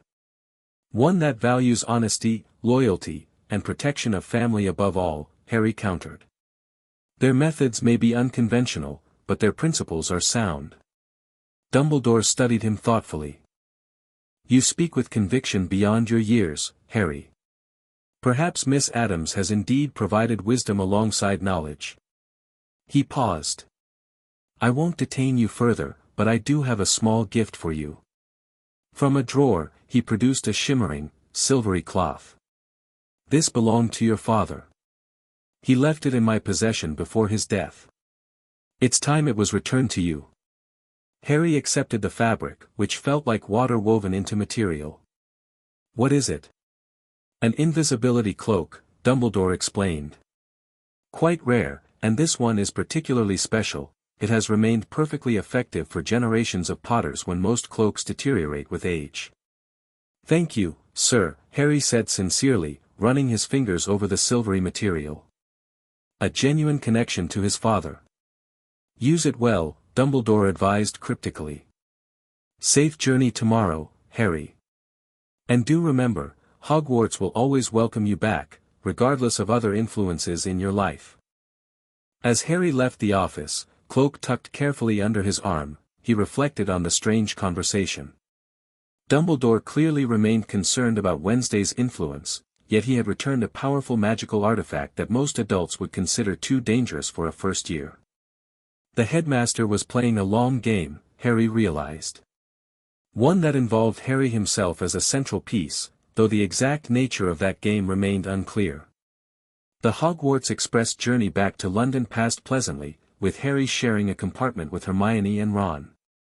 They discussed their holiday plans, Hermione skiing with her parents, Ron remaining at Hogwarts with his brothers while their parents visited Charlie in Romania. You'll continue practicing what I showed you? Harry asked Ron. The wandless stuff. Yeah, but don't tell Hermione, Ron grinned. She'll lecture me about underage magic restrictions. The trace only detects wand magic, Harry explained. Intent-based magic without a wand is virtually untraceable by Ministry standards. That's why Wednesday focused on that form first in my training. Hermione looked scandalized. That's clearly exploiting a loophole in wizarding law. Pretty much, Harry agreed cheerfully. The Ministry built their detection systems around their own limitations. They assume all underage wizards need wands to perform meaningful magic. At King's Cross, Wednesday was waiting on the platform, drawing nervous glances from other magical parents. Her black dress and severe braids were as distinctive as ever, though Harry noticed a subtle protective amulet now visible at her throat, something she hadn't worn before sending him to Hogwarts. Your letters were informative, she said by way of greeting. But incomplete. I look forward to a full accounting of your experiences. Harry hugged her, an un-Adams-like gesture that she tolerated with stoic affection. I have so much to tell you. And to learn during the break. After brief introductions to Hermione and the Weasleys, Wednesday brought them directly to the Addams mansion, where the family had prepared a welcome-home celebration in their unique style. The great hall was decorated with black garlands, candles that burned with blue flames, and a Christmas tree adorned with antique glass ornaments that whispered unsettling compliments when you passed. Uncle Fester had electrified himself to serve as a human light display. Grandmama had prepared a feast of Harry's favorite foods, many of which would have horrified his Hogwarts friends, and Lurch played haunting melodies on the ancient organ. Welcome home, Harry, Wednesday said as they entered the hall. Now we can begin your real education again. Over the next 2 weeks, Harry's schedule was filled with intensive magical training sessions. Wednesday was particularly interested in strengthening the barriers around his scar after learning of his proximity to Quirrell. The fragment in your scar is contained but not neutralized, she explained as they prepared a ritual circle in the family crypt. If Quirrell is indeed hosting a parasitic entity connected to the Dark Lord, prolonged exposure could test those barriers. The ritual itself was complex, involving Harry's blood, ancient incantations in languages not taught at Hogwarts, and magical focuses more powerful than standard wands. By its completion, Harry could feel the difference, a stronger, more resilient shield around the foreign presence in his scar. Now, Wednesday said when they had finished, tell me everything about the Philosopher's Stone situation.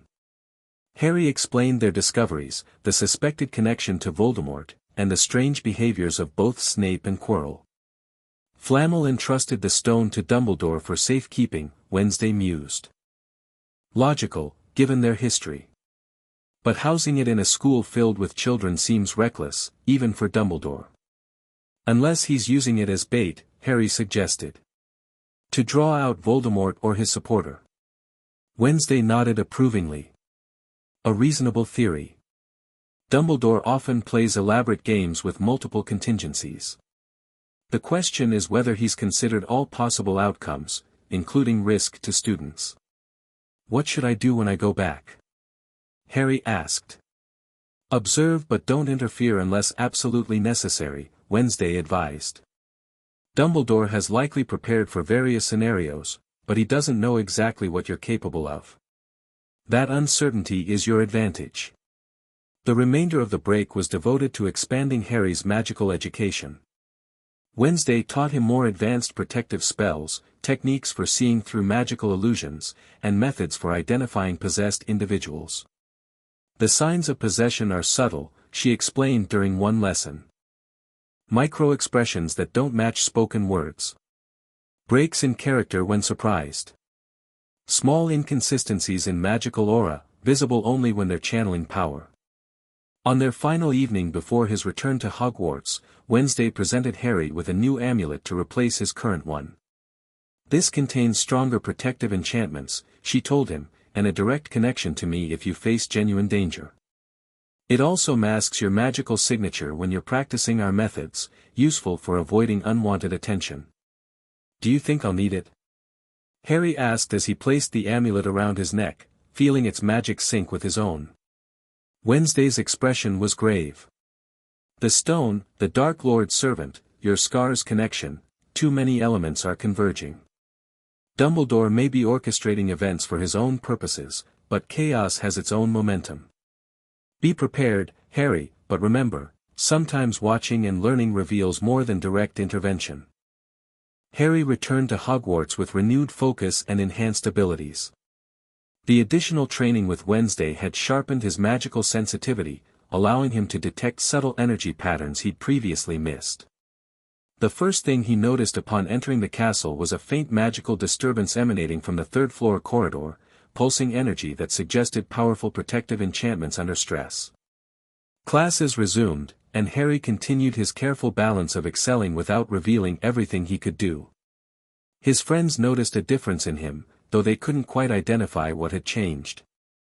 You seem more aware somehow, Hermione commented during their first study session after the break. Like you're constantly noticing things the rest of us don't see. Harry smiled slightly. Wednesday intensified my training. Magical perception was a focus. What does that even mean? Ron asked. Magical perception? It's like. Harry thought for a moment. Imagine if you could feel the magic around you the way you feel a breeze on your skin. Different spells, different magical signatures all creating patterns you can sense. Is that how you do wandless magic so easily? Hermione asked, her academic curiosity overcoming her reservations about unorthodox techniques. Partly, Harry acknowledged. Once you can feel the magic, directing it becomes more intuitive. Ron looked thoughtful. Could you teach us that? I can try, Harry offered. It starts with meditation, clearing your mind and focusing on your magical core. Thus began a new phase in their study group. In addition to helping with regular coursework, Harry began teaching Ron and Hermione basic techniques for magical perception and wandless casting. Progress was slow, years of Wednesday's training couldn't be replicated in a few weeks, but both showed promising aptitude. Hermione proved especially adept at the theoretical aspects, quickly grasping concepts that contradicted standard wizarding education. Ron struggled with the meditation components but showed natural talent once he managed to clear his mind. I felt something, he exclaimed during one practice session. Like a warm spot in my chest that I could sort of push toward my hand. That's your magical core, Harry confirmed. The wand movement and incantation method teaches you to channel that energy through your wand, but you can direct it anywhere with enough practice. Their sessions hadn't gone unnoticed. Professor Flitwick observed them with benign interest, occasionally offering suggestions that indicated he wasn't entirely unfamiliar with wandless techniques. Professor McGonagall watched more warily but didn't intervene as long as they weren't breaking school rules. Snape, however, seemed increasingly suspicious. During potions, he would hover near Harry, watching his every move with narrowed eyes. After one class, he detained Harry while the others filed out. "Your extracurricular teaching activities have not escaped notice, Potter," he said silkily. "Attempting to create your own little coven of wandless practitioners." "Just study group discussions, Professor," Harry replied calmly. "Theoretical exploration of magical concepts." "Theory that Miss Granger was seen putting into practice yesterday when she summoned a book without her wand," Snape countered. "A remarkable achievement for a first year with no prior magical exposure." Harry maintained a neutral expression. "Hermione is exceptionally talented, sir." "Indeed." Snape leaned closer. "Listen carefully, Potter. There are forces at work in this castle beyond your comprehension, dangerous currents that could sweep away an overconfident first year, no matter how unusually educated. Limit your explorations to the approved curriculum, or you may find yourself facing consequences beyond simple detention." Was that a warning or a threat? Harry couldn't tell, but Snape's intensity suggested genuine concern beneath the hostility. "I understand, Professor," he replied carefully. "We'll be more discreet." Snape's eyes flashed. "That was not my point, Potter. Discretion won't save you from what lurks beneath the surface here." He straightened. "Dismissed." Later, discussing the encounter with Ron and Hermione, Harry pondered Snape's cryptic warning. He seemed genuinely worried, not just annoyed at rule-breaking. "Maybe he knows something about the stone," Hermione suggested. "Or who's trying to steal it?" "Maybe he's trying to steal it himself," Ron countered. "And doesn't want us getting in his way." Harry shook his head. "I don't think so. Wednesday says Snape's loyalties are complex, but she believes he's ultimately aligned against Voldemort." "Then why is he so horrible to everyone?" Ron demanded. "Being on the right side doesn't make someone nice," Harry pointed out. "And keeping up appearances can be necessary in complicated situations." Their speculation was interrupted when Neville Longbottom limped into the library, his legs locked together by what appeared to be a leglocker curse. "Malfoy," he explained miserably after Hermione performed the counter-curse. "He said he needed someone to practice on." Harry felt a surge of anger. "That's unacceptable." "Are you alright?" "Just embarrassed," Neville admitted.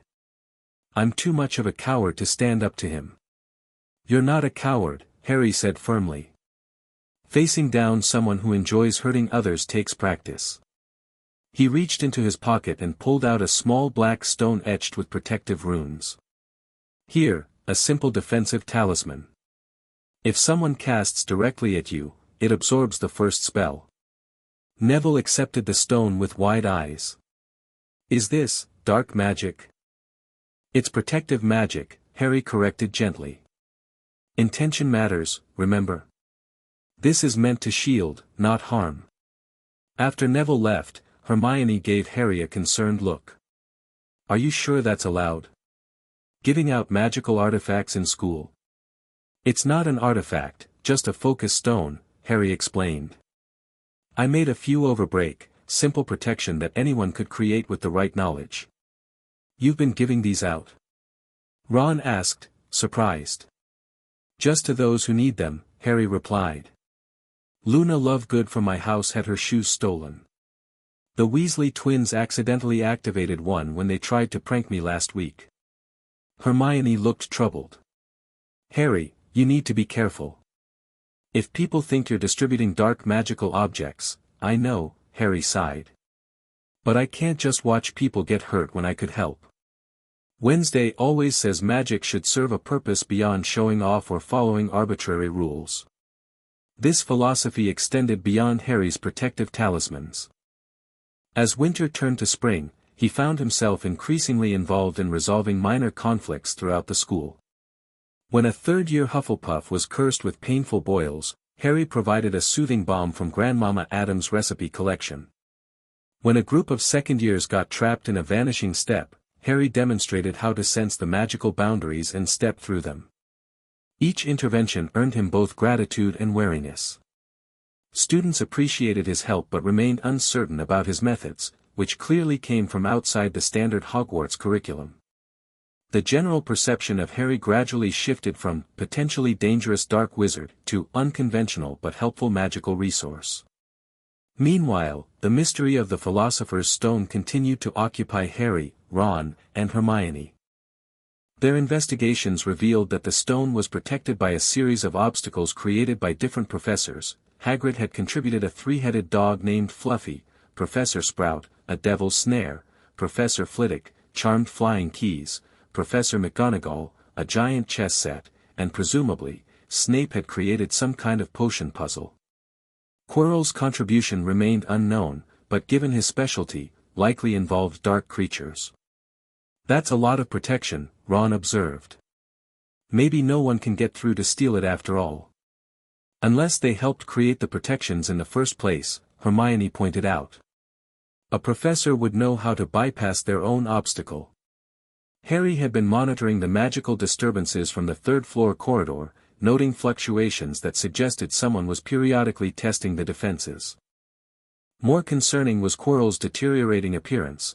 The professor grew paler and thinner as the term progressed, his turban seeming to emit a faint magical resonance that made Harry's scar prickle despite his protective amulet. One afternoon in late March, Harry was practicing advanced shielding techniques with Ron and Hermione in an empty classroom when Professor McGonagall discovered them. Ron had just successfully created a weak wandless shield charm, visible as a faint blue haze before him, when the door opened. "Mr. Weasley!" Professor McGonagall exclaimed. "What in Merlin's name are you doing?" Ron's shield collapsed instantly. "Professor! We were just practicing." Practicing highly advanced magic without supervision, McGonagall finished for him, her lips thinning dangerously. Her gaze shifted to Harry. "Mr. Potter, I believe Headmaster Dumbledore made it clear that certain types of magical instruction were to be limited to the approved curriculum."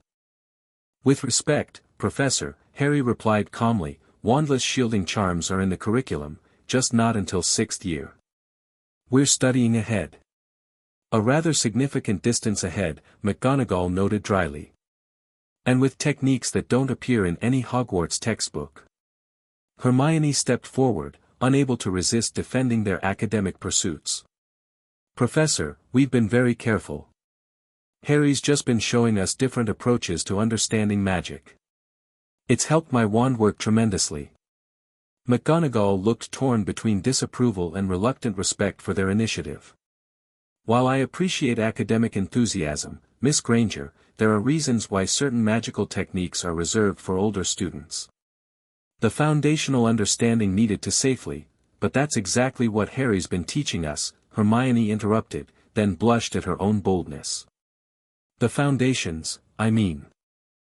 How magic feels, how to connect with it directly rather than just through memorized movements."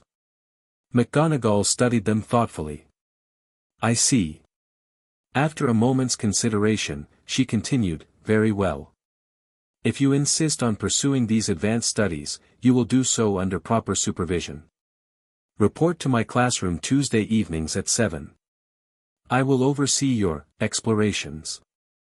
After she left, Ron gaped at Harry and Hermione. "Did McGonagall just offer to supervise our secret wandless magic lessons?" "I think she did," Hermione replied, sounding equally stunned. Harry smiled slightly. "She's more open-minded than she appears. I've noticed her watching our study sessions with interest, not just concern." The supervised practice sessions with Professor McGonagall proved surprisingly valuable. While clearly skeptical of some of Harry's methods, she provided insightful guidance on magical theory and practical applications. More importantly, her presence legitimized their studies, preventing further suspicion from other staff.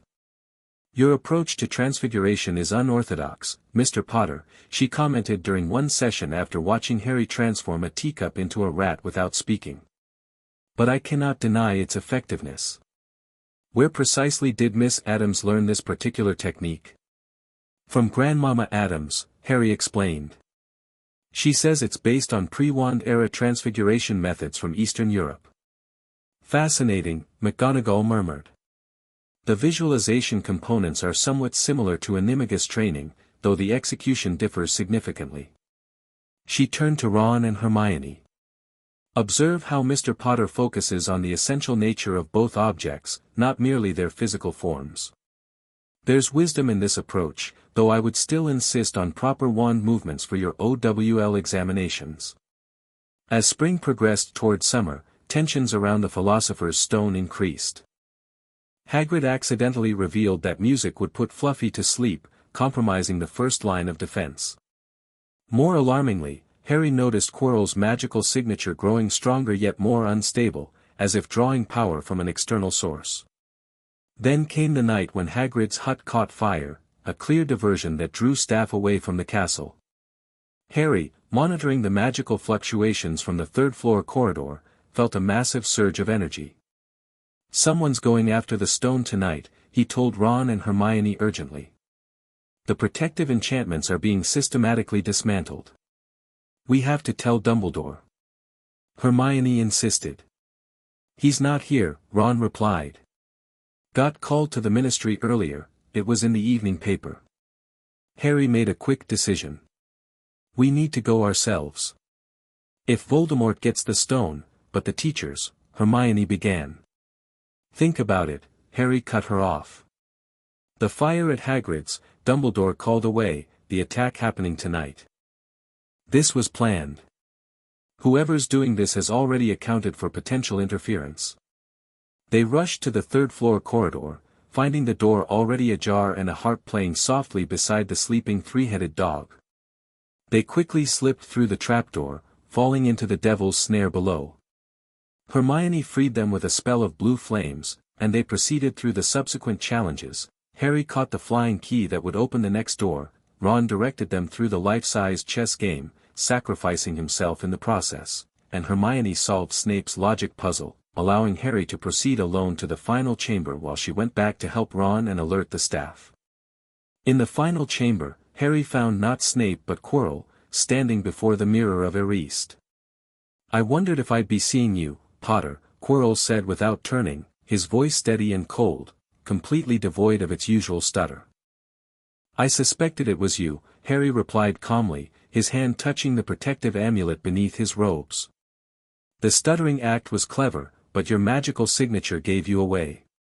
Quirrell turned, smiling unpleasantly. How fascinating.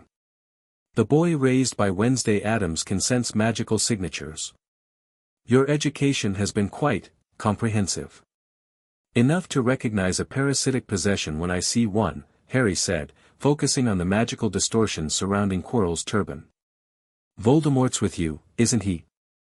Quirrell's face contorted with anger, but another voice, high, cold, and somehow emerging from Quirrell himself, spoke, let me speak to him, face to face. Master, you are not strong enough. Quirrell protested. I have strength enough, for this. Harry watched, outwardly calm but internally gathering his power, as Quirrell unwrapped his turban to reveal a terrible face protruding from the back of his head, chalk-white with glaring red eyes and slits for nostrils, like a snake. Harry Potter. The face whispered. See what I have become. Mere shadow and vapor, form only when I can share another's body. Unicorn blood has strengthened me, but the elixir of life will create a new body for me. Now, why don't you give me the stone in your pocket? Harry felt a jolt of surprise, he hadn't realized the stone had somehow appeared in his pocket. He must have unconsciously retrieved it from the mirror while focused on Quirrell. I don't think so, Tom, Harry replied, using Voldemort's birth name as Wednesday had taught him. Names had power, and denying Voldemort his chosen identity was a small but meaningful act of defiance. How dare you? Voldemort screamed. Seize him. Quirrell lunged forward, but the moment his hands touched Harry's skin, he recoiled, howling in pain as his fingers blistered and burned. "What is this magic?" he shrieked. "Old magic," Harry replied, remembering Wednesday's explanation of his mother's sacrifice. "Love-based protection that your master can't comprehend." "Kill him," Voldemort commanded. Quirrell raised his wand, but Harry was faster. Drawing on the elemental techniques Wednesday had taught him, he focused on the air surrounding Quirrell, rapidly cooling it to create a barrier of frigid energy that slowed the professor's movements. Then, knowing physical contact was his strongest weapon, Harry lunged forward and grabbed Quirrell's face with both hands. The effect was immediate and horrifying. Quirrell's skin cracked and blistered wherever Harry touched him, the protective magic in his blood reacting violently with Voldemort's possession. As Quirrell collapsed, screaming in agony, a dark mist began to separate from his body, Voldemort's spirit trying to escape. Harry, acting on instinct and Wednesday's training, pulled the amulet from beneath his robes and held it toward the fleeing spirit. The amulet glowed with dark blue energy, creating a temporary binding effect that caused the spirit to writhe and shriek in fury before it broke free and fled through the wall. Harry dropped to his knees, exhausted from the magical exertion. The stone was safe in his pocket, Quirrell lay motionless on the floor, and Voldemort had been temporarily repelled. As darkness crept into the edges of his vision, Harry heard approaching footsteps and Dumbledore's voice calling his name. Harry woke in the hospital wing 3 days later to find his bedside table piled high with cards, flowers, and what appeared to be half of Honeyduke's sweet shop. Dumbledore was seated beside him, watching him with those penetrating blue eyes. "Good afternoon, Harry," the headmaster greeted him. "You've had quite an adventure." Harry slowly sat up, assessing his magical energy, depleted but steadily recovering. "The stone?" "Safe," Dumbledore assured him. "Nicholas and I have decided it's best to destroy it, actually. He has enough elixir to set his affairs in order, and then, yes, he will die." They discussed the events in the chamber, with Dumbledore explaining how Harry's mother's sacrifice had created a powerful protective charm. Harry shared some of what had happened but omitted details about the amulet Wednesday had given him and its temporary effect on Voldemort's spirit. "Sir," Harry asked finally, "why did Voldemort try to kill me as a baby?" A pained look crossed Dumbledore's face. "Alas, the first question you ask me is one I cannot answer today.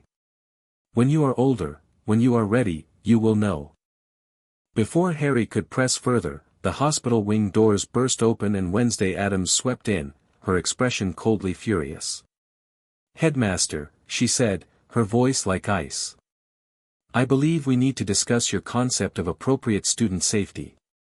A first year facing the Dark Lord while you were conveniently absent." Dumbledore rose calmly.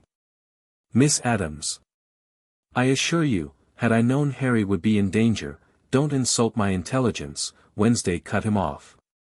"You left the school knowing the stone was vulnerable, positioned the Mirror of Erist as the final protection, and created a series of obstacles challenging enough to delay but not prevent access. You wanted a confrontation." Her accusation hung in the air between them. Dumbledore's eyes had lost their twinkle, and for a moment, Harry glimpsed the powerful wizard beneath the grandfatherly facade. "There are larger considerations at work," Dumbledore said quietly. "Harry's unique connection to Voldemort is something you should have discussed with his guardian before placing him in the path of danger," Wednesday finished. "Your chess game with the Dark Lord is noted, Headmaster, but be warned, Harry is not your pawn to sacrifice." She turned to Harry, her expression softening fractionally. "You did well, employing the techniques appropriately and recognizing the parasitic possession. We'll discuss your handling of the Wraith when you're recovered." Dumbledore looked between them, a new understanding dawning in his eyes. "You knew about the soul fragment in Harry's scar. You've been training him specifically to counter Voldemort's magic." "Among other things," Wednesday confirmed coolly. "Unlike some, I believe in preparing children for realities rather than preserving comfortable ignorance." The tension was broken by Madame Pomfrey, who shooed both adults out so Harry could rest. Before leaving, Wednesday placed a small package on Harry's bedside table. Restorative elixir from Grandmama. More effective than anything they'll give you here. After she left, Harry examined the package. Inside was a vial of iridescent purple liquid and a note in Wednesday's precise handwriting. You faced the fragment admirably. Your protective training held against direct contact with the source. We'll strengthen the scar barriers further this summer and begin advanced countermeasures against possession and spiritual intrusion. The game has started earlier than anticipated, best to be thoroughly prepared for the next move. Harry drank the elixir, feeling immediate warmth and energy spreading through his body.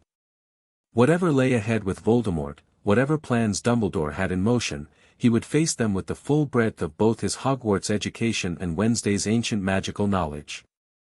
When Ron and Hermione visited later, they were bubbling with excitement about the school's reaction to their adventure. The whole place is talking about it, Ron reported. Harry Potter fought you-know-who again and won. And Professor McGonagall gave us 50 points each for exceptional magical initiative and courage, Hermione added.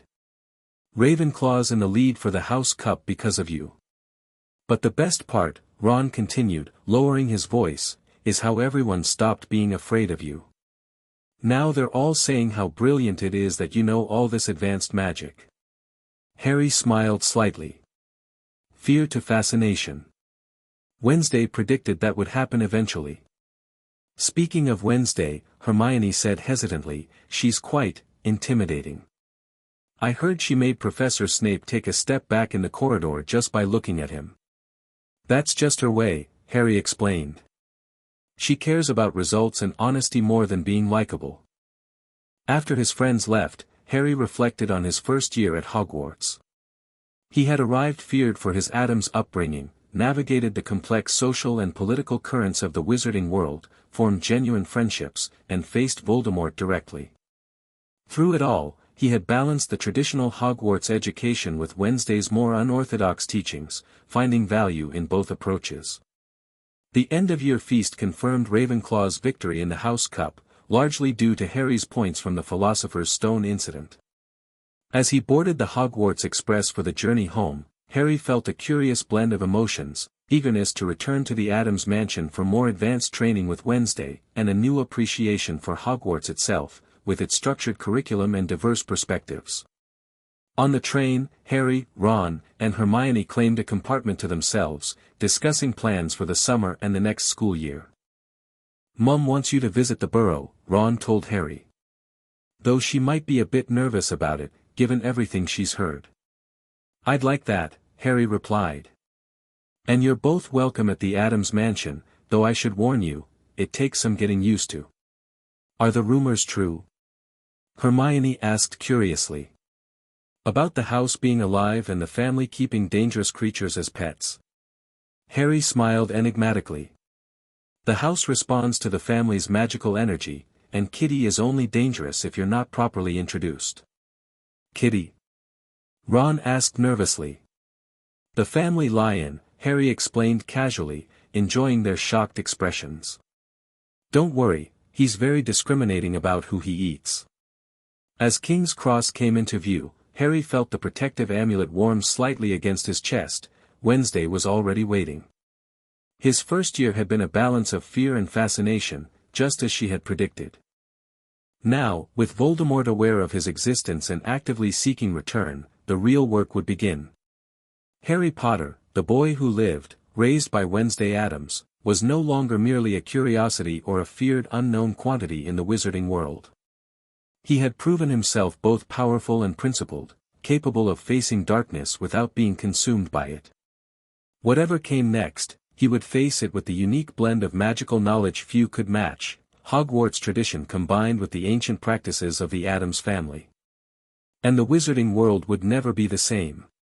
Chapter 3, Neither light nor dark summer at the Addams mansion felt like coming home in a way Harry hadn't expected. After the structured environment of Hogwarts, the chaotic energy of the Addams family welcomed him back like a living entity. The house itself seemed to recognize his return, doors opening before he touched them, the temperature in his room adjusting to his preference, candles lighting as he entered dark spaces. Your magical signature has evolved, Wednesday observed on his first morning back, watching him perform his daily meditation ritual in the family crypt. Hogwarts has added its own flavor to your core energy. Harry opened his eyes, the protective circle of salt and iron filings around him glowing faintly blue in the dim light. Is that bad? Different isn't bad, Wednesday replied, circling him with analytical eyes. Your control has improved. The structured approach of Hogwarts combined with our more intuitive method seems to complement rather than conflict. She extended her hand, helping him rise. Today we begin advanced work. The confrontation with Quirrell and the Dark Lord's Wraith confirmed what we've suspected. He will continue seeking physical return, and your paths are inevitably intertwined. The training that followed was more intense than anything Wednesday had previously taught him. Each morning began with strengthening the mental barriers around his scar, followed by advanced protective magic, counter curses against dark possession, and obscure branches of magic not taught at Hogwarts for centuries. The Ministry classified spirit walking as dark magic in 1749, Wednesday explained one evening as they prepared a ritual space in the mansion's east wing. Not because it's inherently harmful, but because it allows the practitioner to observe without being detected, a threat to political secrecy. Like astral projection? Harry asked, carefully placing black candles at the cardinal points of the room. Similar, but with crucial differences. Astral projection sends your consciousness outward, detached from physical form. Spirit walking keeps you tethered to your body while allowing you to perceive magical resonances normally invisible to the physical eye. The ritual itself was exhausting but revelatory. After drinking a bitter potion that made his extremities tingle and completing a complex series of gestures, Harry experienced a profound shift in perception. The world around him remained visible, but now he could see layers of magical energy, wards pulsing around the mansion's perimeter, the unique signatures of each family member, even traces left by spells cast days earlier. This perception, Wednesday told him as he marveled at the new visual dimension, will help you identify Horcruxes if you encounter them. Each carries the same magical resonance as the fragment in your scar. Harry practiced this technique daily, gradually extending the duration he could maintain the altered perception. By midsummer, he could activate it without the full ritual, though only for brief periods. Between these intensive training sessions, he maintained regular correspondence with Ron and Hermione. Ron's letters described chaotic family life at the Burrow, while Hermione wrote detailed accounts of her summer reading and questions about magical theory that showed she was continuing to explore the concepts Harry had introduced. In early August, Harry received an invitation to spend the final week of summer at the Weasley home. Wednesday considered the request with her usual analytical detachment.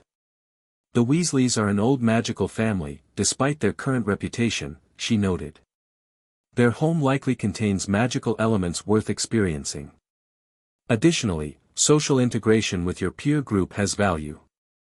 Harry recognized this as Wednesday's version of approval. So I can go? Yes. But maintain your daily practices, particularly the scar barriers. And take this, she handed him a small black leather case containing vials of various potions, a silver dagger, and several protective amulets. Basic precautions. When the day came for Harry to visit the Burrow, Wednesday apparat with him to the boundary of the Weasley property, her black dress and severe appearance causing the garden gnomes to freeze in terror and dive for cover. Fascinating, she commented, observing the ramshackle house that seemed to defy structural physics. The magical integration with the physical construction shows intergenerational layering. Each Weasley generation has added their own magical supports rather than replacing the previous work. Mrs. Weasley emerged from the house, wiping her hands on her apron and looking nervous but determined as she approached. "You must be Miss Adams. I'm Molly Weasley. Thank you for bringing Harry." Wednesday inclined her head slightly. "Your home has remarkable magical architecture. The family-based warding is particularly effective, old magic that many have forgotten in favor of ministry-approved protections." Mrs. Weasley looked surprised at the observation. "Oh. Yes, it's been in Arthur's family for generations. We've just added bits and pieces as needed. Effective magic doesn't require official sanction or complex theory," Wednesday stated. She turned to Harry. Maintain your practices. I'll collect you on September 1st. With that abrupt farewell, she disapparated, leaving Harry with a slightly bewildered Mrs. Weasley. She's always like that, Harry explained with a small smile. Direct. Mrs. Weasley seemed to shake herself. Well, come in, dear. Ron's been talking about nothing else for days. And everyone's very excited to meet you. The burrow proved to be everything its exterior promised, chaotically magical, warm, and alive with family energy completely different from the Addams mansion yet somehow equally authentic. Self-washing dishes in the kitchen, a family clock that showed each person's location, and garden tools that worked independently created an environment where magic and daily life were completely integrated. The Weasley children greeted Harry with varying degrees of curiosity and enthusiasm. Ron was obviously delighted to have him there. The twins Fred and George immediately began plotting how to leverage Harry's unusual magical knowledge for pranks. Percy maintained a dignified distance while clearly burning with questions, and Ginny, the youngest, turned bright red and fled whenever Harry entered a room.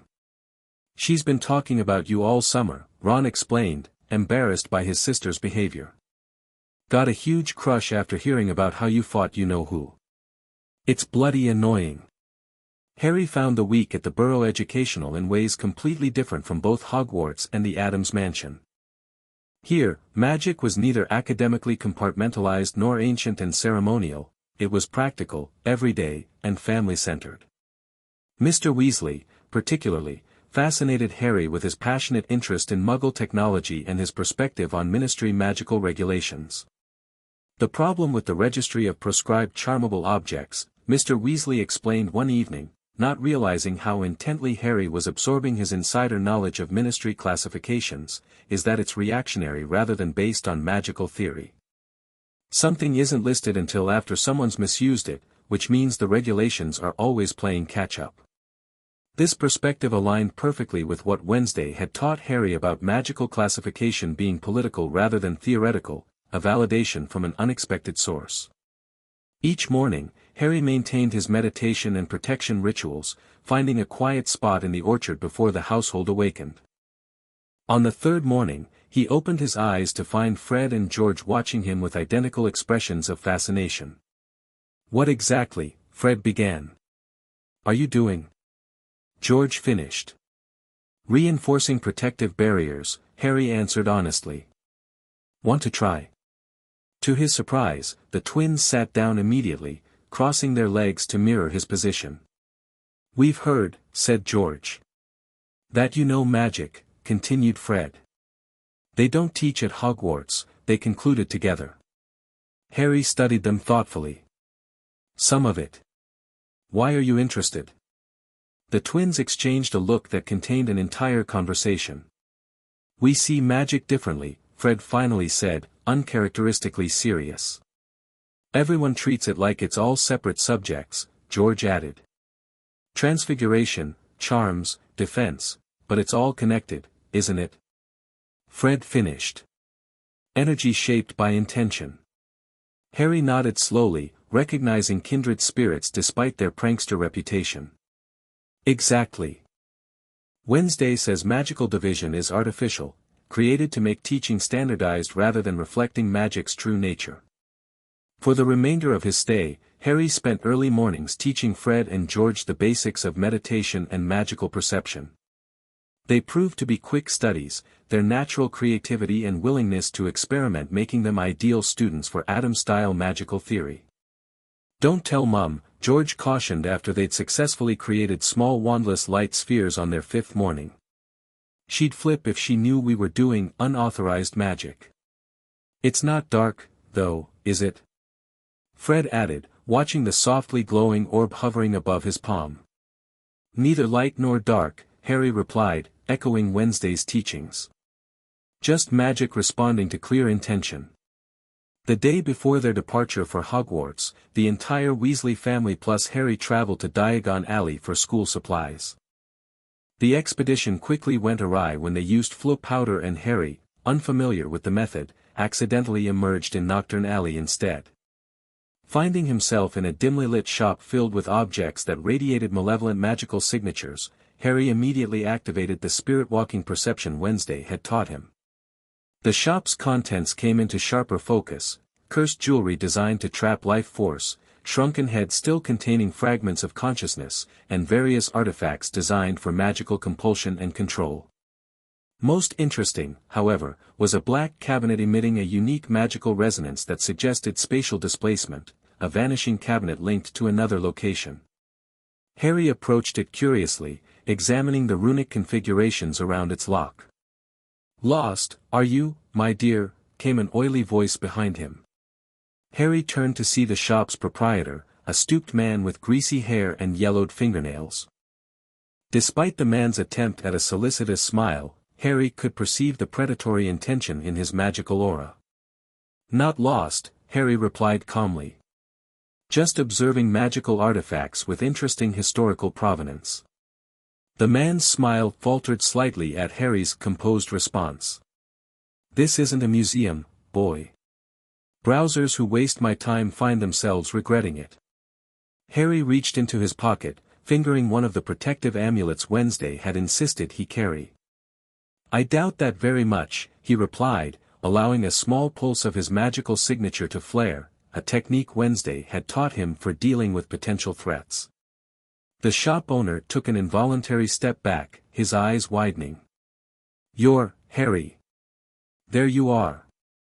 Hagrid's massive form appeared in the doorway, his presence immediately changing the dynamic. The shop owner retreated behind his counter, suddenly eager for them both to leave. Outside, Hagrid brushed Harry off with massive hands. "Nocturne Alley is no place for you. Dodgy place, full o' dark magic." Harry nodded agreeably while privately reflecting on the arbitrary nature of such designations. The dark objects in the shop weren't inherently different from artifacts in the Adams collection, the difference lay in intent and ethical application. After reuniting with the frantic Weasleys, the day proceeded with shopping for school supplies, highlighted by an uncomfortable encounter with Gilderoy Lockhart at Flourish and Blots. The preening author insisted on a photograph with the famous Harry Potter, only to find himself strangely unable to maintain his grip on Harry's shoulder when he tried to pull him into the frame. "Small repulsion charm," Harry explained quietly to Ron afterward. "Wednesday taught me to cast it non-verbally when people touch me without permission." Their encounter with the Malfoys proved even more tense. Draco's snide comments about the Weasleys' financial situation quickly escalated when Lucius Malfoy and Arthur Weasley exchanged heated words. When Lucius reached for Ginny's second-hand Transfiguration book, Harry noticed something odd. Malfoy's magical aura showed clear intention to add something to the book rather than merely examine it. Acting instinctively, Harry activated a subtle version of the spirit-walking perception, allowing him to see a small black diary concealed in Malfoy's hand, ready to be slipped into Ginny's cauldron. Most concerning was the diary's magical signature, a darkness that resonated with the fragment in Harry's scar in a way that immediately set off internal alarms. As Malfoy attempted to return Ginny's book with the diary hidden inside, Harry deliberately bumped into him, causing him to drop both items. In the confusion of picking everything up, Harry managed to separate the diary from Ginny's book, slipping the suspicious object into his own pocket while making it appear that Malfoy had simply returned Ginny's book. Later, in the privacy of his room at the Burrow, Harry examined the diary carefully through his enhanced perception. The dark magical signature was unmistakable. This object contained a soul fragment similar to the one in his scar. A Horcrux, as Wednesday had named them. He wrote in his journal immediately, "Retrieved an object from Lucius Malfoy that appears to be a Horcrux, similar resonance to my scar fragment but contained in a diary. Black cover, name, T.M. Riddle, embossed on back. Malfoy was attempting to plant it on Ginny Weasley. Currently contained in the protection box you provided. Instructions." Wednesday's reply appeared within minutes. "Excellent interception. Do not attempt to destroy it yourself. Horcrux destruction requires specific methods beyond your current training. Maintain distance from the artifact. Soul fragments can influence nearby minds even through basic containment. Bring it with you when I collect you tomorrow. This confirms our suspicions about the Dark Lord's methods and the Malfoy family's continued involvement. Stay vigilant. The next morning, Wednesday arrived precisely at the time she had specified, appearing at the boundary of the Weasley property with her usual dramatic timing, materializing silently from the morning mist rather than with the usual crack of apparition. Mrs. Weasley jumped slightly when Wednesday appeared in the kitchen doorway without warning. "Oh. Good morning, Miss Adams. Would you like some breakfast before you and Harry leave for the station?" "No, thank you," Wednesday replied. "Harry, do you have the item we discussed?" Harry nodded, patting the secure pocket inside his jacket where the containment box holding the diary was stored. Wednesday's eyes narrowed slightly as she registered the dark magical signature even through the protective box. "Good. We should leave immediately." Rather than operating directly to King's Cross, Wednesday took Harry to a secluded location first, an ancient stone circle in a remote part of Dartmoor. There, she examined the diary more thoroughly, her pale fingers hovering above it without touching as she assessed its magical properties. "Definitely a Horcrux," she confirmed grimly. "Likely the first one he created, based on the temporal signature and the crude binding magic. Riddle was still refining his technique when he made this." "Should we destroy it now?" Harry asked. Wednesday considered, then shook her head. "Destruction requires preparation and containment I don't have ready. The released soul fragment could seek a new host if not properly neutralized during destruction." She rewrapped the diary in protective layers of silk inscribed with binding runes. "I'll research optimal destruction methods. In the meantime, I've reinforced the containment. Keep it secure but untouched. This may provide insight into his other Horcruxes."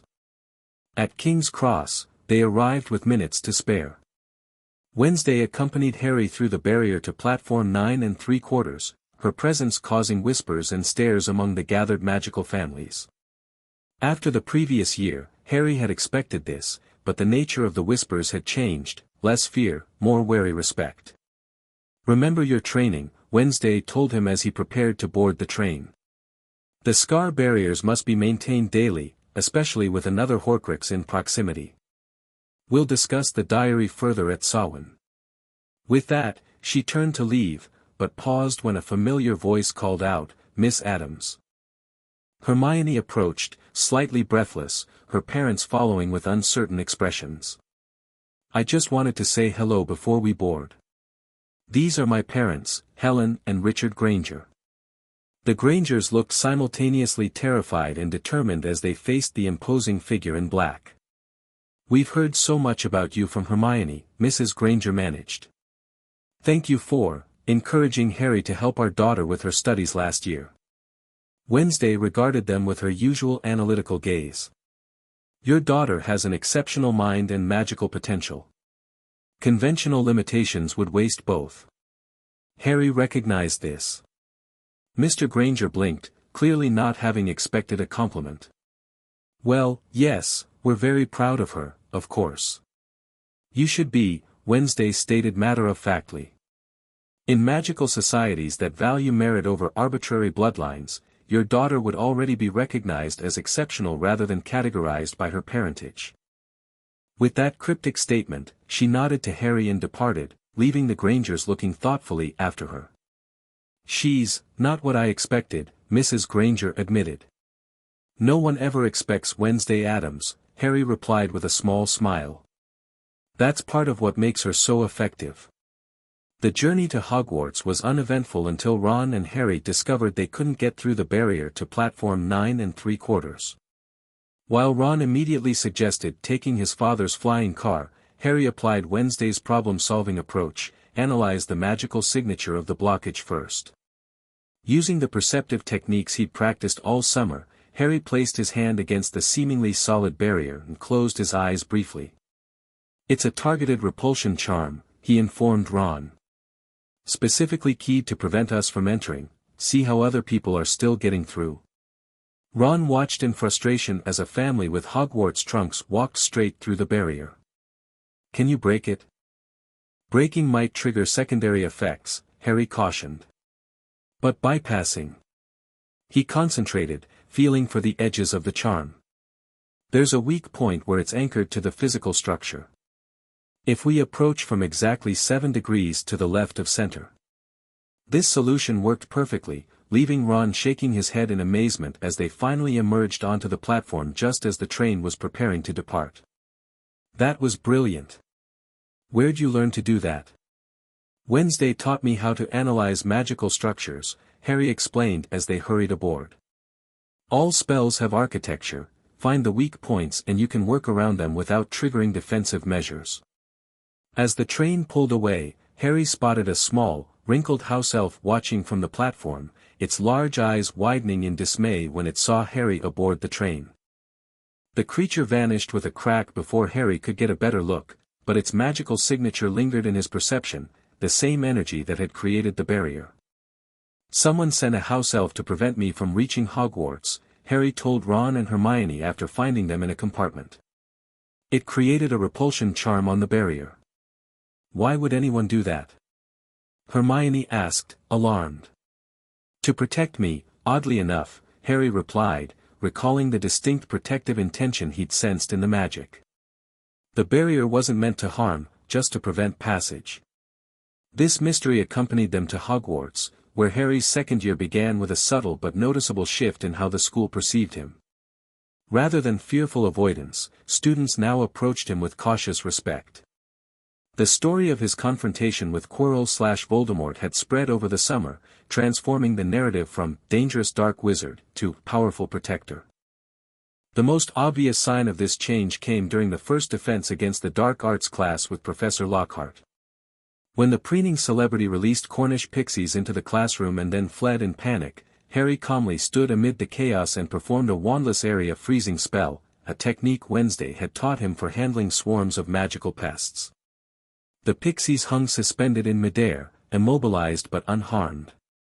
The class stared in amazement. That was amazing, Harry. Dean Thomas exclaimed. Where'd you learn to do that? The Addams family has dealt with magical creatures for generations, Harry explained, beginning the careful release of each pixie back into its cage. Pixies respond to collective control rather than individual stunning, you have to address the swarm consciousness. From that point forward, students from all houses began approaching Harry with questions about magical creatures, defensive spells, and alternative approaches to difficult coursework. The study group he had formed with Ron and Hermione expanded to include Neville Longbottom, Luna Lovegood, and occasionally the Weasley twins. Even the teachers' attitudes had shifted. Professor Flitwick now openly asked Harry to demonstrate alternative approaches to charm work. Professor McGonagall continued their special Tuesday sessions, occasionally bringing in Professor Sprout or Professor Sinistra when their expertise aligned with a particular technique Harry was exploring. Only Snape maintained his suspicious distance, though Harry occasionally caught the potions master studying him with calculating eyes rather than outright hostility. The first major disruption came on Halloween, when Harry heard a chilling voice in the walls during the feast, a voice only he could hear, hissing about blood and killing. Following the sound, he led Ron and Hermione to a corridor where they discovered the petrified form of Mrs. Norris hanging from a torch bracket, with words written on the wall in what appeared to be blood, the Chamber of Secrets has been opened. Enemies of the air, beware. While the rest of the school erupted in frightened speculation, Harry approached the message and closed his eyes briefly, activating his enhanced perception. The blood revealed itself as ordinary red paint magically altered to appear more sinister, but more interestingly, he detected a faint magical trail leading from the scene, a distinctive signature unlike anything he'd encountered at Hogwarts before. It's not human, he whispered to Ron and Hermione as teachers arrived to investigate. The creature that did this, it has a completely different magical core structure.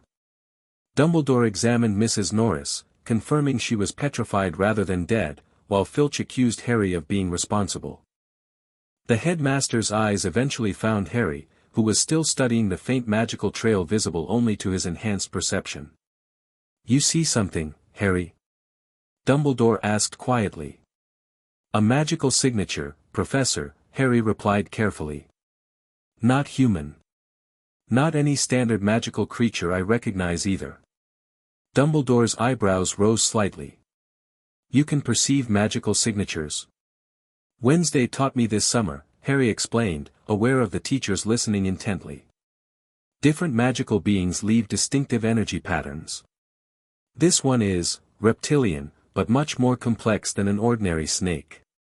Professor McGonagall exchanged a significant look with Dumbledore. Albus, if Potter can actually track magical signatures, a discussion for my office, perhaps, Dumbledore interjected smoothly. For now, all students should return to their dormitories. Later that night, Harry received a summons to the headmaster's office, where he found not only Dumbledore but also Professors McGonagall, Snape, and Flitwick waiting. Harry, Dumbledore began without preamble, I'd like you to explain exactly what you perceived in the corridor tonight. Harry described the magical trail he'd seen, a serpentine energy pattern with unusual magical density, suggesting ancient power. It moved through the walls somehow, not the corridors themselves. And this perceptive ability, Snape asked skeptically, was taught to you by Miss Adams? Spirit-walking perception, Harry confirmed. It allows me to see magical energies and signatures that aren't visible to ordinary sight. A form of magical sight traditionally classified as bordering on dark arts, Snape noted with a pointed look at Dumbledore. Classification is often political rather than practical, Harry countered, repeating Wednesday's teachings. The technique itself is neutral, how it's used determines its nature. Dumbledore studied Harry thoughtfully. Would you be willing to assist us in tracking this creature, Harry? Your unique perception could provide valuable insights. Of course, Professor, Harry agreed. But I should inform Wednesday about what's happening. She might have knowledge about what creature this might be. By all means, Dumbledore nodded. Though perhaps we should be careful about how many people know of your involvement. If the perpetrator realized we have a means of tracking the beast. Harry understood the implication. I'll be discreet. That night, he wrote a detailed account to Wednesday, describing the petrification, the Chamber of Secrets message, and the unusual magical signature he'd perceived. Her response was immediate and concerned. The Chamber of Secrets relates to Salazar Slytherin's supposed hidden chamber within Hogwarts, rumored to contain a monster that only his true heir could control. Given the petrification and serpentine magical signature you describe, the creature is likely a basilisk, a giant serpent whose direct gaze kills instantly. Mrs. Norris must have seen its reflection or otherwise experienced an indirect gaze. Most concerning is the connection to the diary Horcrux. Tom Marvolo Riddle claimed to be Slytherin's heir. The timing suggests the Horcrux may be active despite containment. Check your protective box immediately, the diary may have escaped or influenced someone before you secured it. Exercise extreme caution. Basilisks are apex magical predators. Even with your training, direct confrontation would be dangerous. I'm researching historical accounts of the chamber now. We'll communicate findings. Harry immediately checked the protective box where he kept the diary, relieved to find it still securely contained.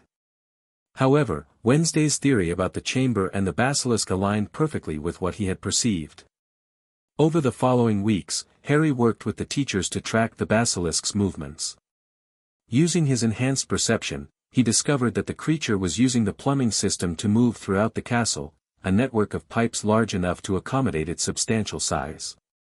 The entrance must connect to the sewage system somewhere, he reported during one meeting in Dumbledore's office. The magical trail always disappears near bathrooms or water sources. But who is controlling it? Professor McGonagall wondered. If the legend speaks of Slytherin's heir. Tom Riddle claimed that title, Dumbledore said quietly. And given what we know of Voldemort's continued existence. The implications hung heavily in the air. If Voldemort was somehow controlling the basilisk remotely, the situation was even more dangerous than they had initially believed. A second attack occurred in mid-November. Colin Creevey was found petrified, his camera raised to his eye. Harry was called immediately to the scene, where he confirmed the same magical signature as before. The trail leads back to the same central point, he told Dumbledore. But I still can't pinpoint the exact location of the chamber entrance. It's as if there's a confusion ward obscuring that specific area. Meanwhile, the atmosphere at Hogwarts grew increasingly tense. Students traveled in groups, frightened by the unseen threat. When word spread that Harry was helping the teachers track the creature, many began looking to him for reassurance. Is it true you can see the monster's magic? Dennis Stebbins, a nervous Hufflepuff second year, asked during one study session in the library. Harry gave a measured response. I'm working with the professors to identify the threat. The situation is under control.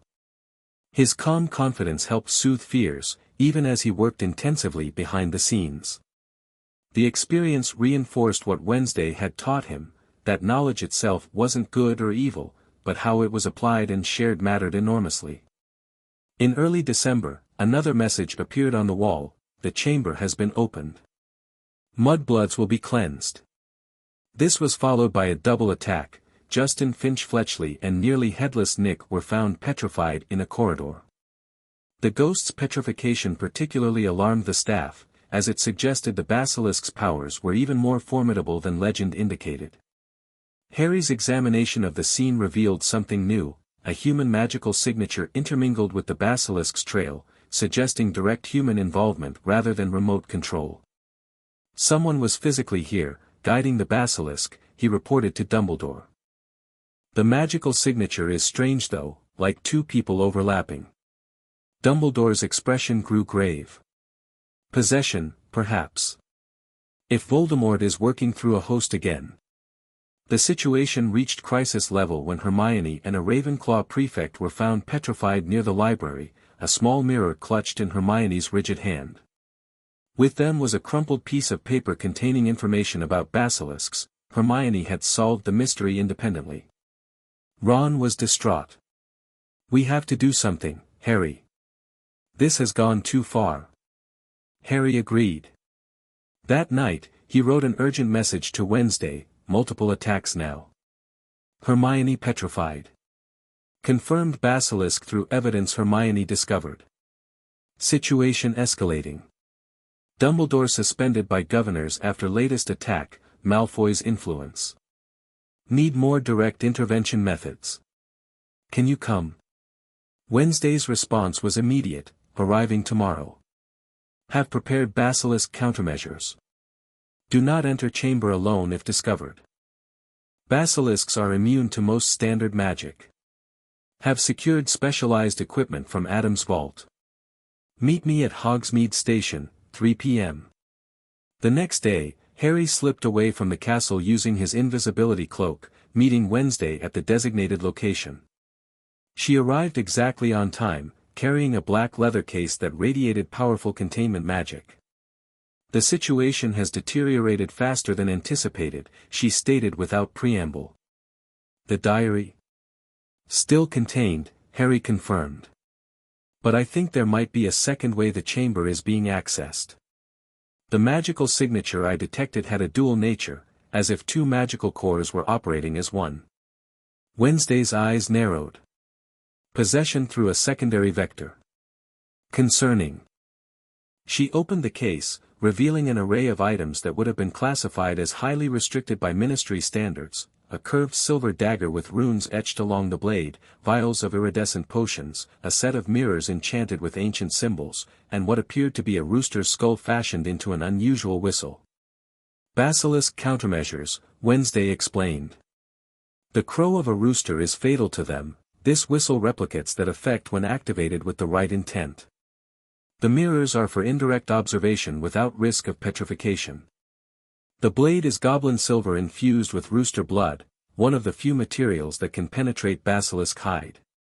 She handed Harry the whistle. Last resort only. A wounded basilisk is more dangerous than a healthy one. Ideally, we identify the human controller and sever the connection first. As they made their way back toward Hogwarts under Harry's invisibility cloak, another message appeared on the castle walls: her skeleton will lie in the chamber forever. Accompanying the message was the news that Ginny Weasley had disappeared. It's her, Harry realized with sudden clarity. The dual magical signature, Ginny must be under the influence of something related to Riddle. But the diary is contained, Wednesday pointed out. Unless. Harry's mind raced. What if Malfoy had a duplicate? Or what if the diary affected her before I intercepted it? Maybe just touching it briefly was enough to create a connection. They found Ron and the other Weasleys gathered outside McGonagall's office, distraught over Ginny's disappearance. Fred and George looked up as Harry approached, immediately noticing Wednesday's presence despite her being supposedly invisible to normal sight. "Harry," Fred began, his usual humor absent. "Tell us you have a plan," George finished. "We need to find the chamber entrance," Harry said. "I've been tracking the basilisk's movements, all trails lead to a central point, but something's been obscuring the exact location." "Myrtle's bathroom," Ron said suddenly. "Hermione's notes mention pipes, and Myrtle was killed 50 years ago when the chamber was last opened. What if she was killed by the basilisk?" It made perfect sense. The ghost of Moaning Myrtle haunted a girl's bathroom that was usually avoided, an ideal hidden entrance. "We need to move quickly," Wednesday stated, becoming visible and causing several nearby students to gasp. If the Weasley girl has been taken into the chamber itself, time is critical. Professor McGonagall emerged from her office, startled to find Wednesday Addams standing among the students. "Miss Addams. How did you?" "Never mind. We have an emergency situation." "I'm aware," Wednesday replied coolly. "Harry and I have identified the likely chamber entrance and have brought specialized equipment to neutralize the basilisk." McGonagall looked torn between protocol and practicality. "This is highly irregular, but given the circumstances and Dumbledore's absence. Where is this entrance?" Before she could finish her thought, a commotion arose at the end of the corridor as Professor Lockhart approached, looking harried. "So sorry, urgent call, unavoidable, must pack," he mumbled, attempting to hurry past. "Running away, Professor?" Wednesday asked, her voice cutting like ice. How predictable. Lockhart froze, taking in Wednesday's imposing presence. That is, a student has been taken by a basilisk," Wednesday informed him coldly. "As the defense against the dark arts professor, surely this is precisely the situation your expertise was hired to address." "Put on the spot before students and other staff," Lockhart floundered. "Well, yes, of course, but proper preparation is already complete," Wednesday finished for him, indicating her case of equipment. "Harry has tracked the creature's movements, I've brought specialized tools, and we're preparing to enter the chamber. Your participation is welcome, though not strictly necessary." The challenge was clear, and Lockhart's reputation was on the line. Trapped by his own boastful claims and public persona, he had little choice but to agree to join the expedition. Of course. Lead the way." With McGonagall coordinating the school's security and contacting the other Weasleys, Harry led Wednesday, Ron, and a reluctant Lockhart to Moaning Myrtle's bathroom. The ghost was delighted by the unusual visitors, particularly Wednesday, whom she seemed to instinctively recognize as someone connected to death magic. "You understand, don't you?"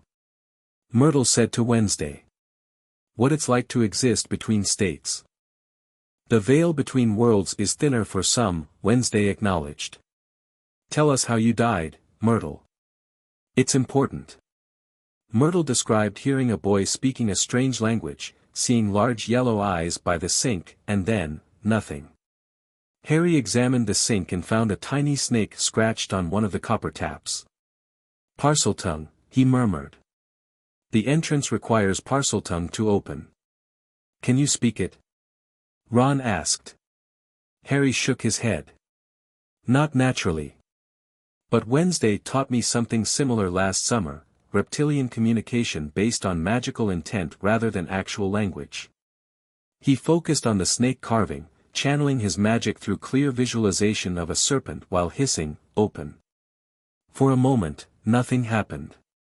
Then the tap glowed with brilliant white light and began to spin. The sink receded, revealing a large pipe wide enough for a person to slide down. Impressive, Wednesday commented.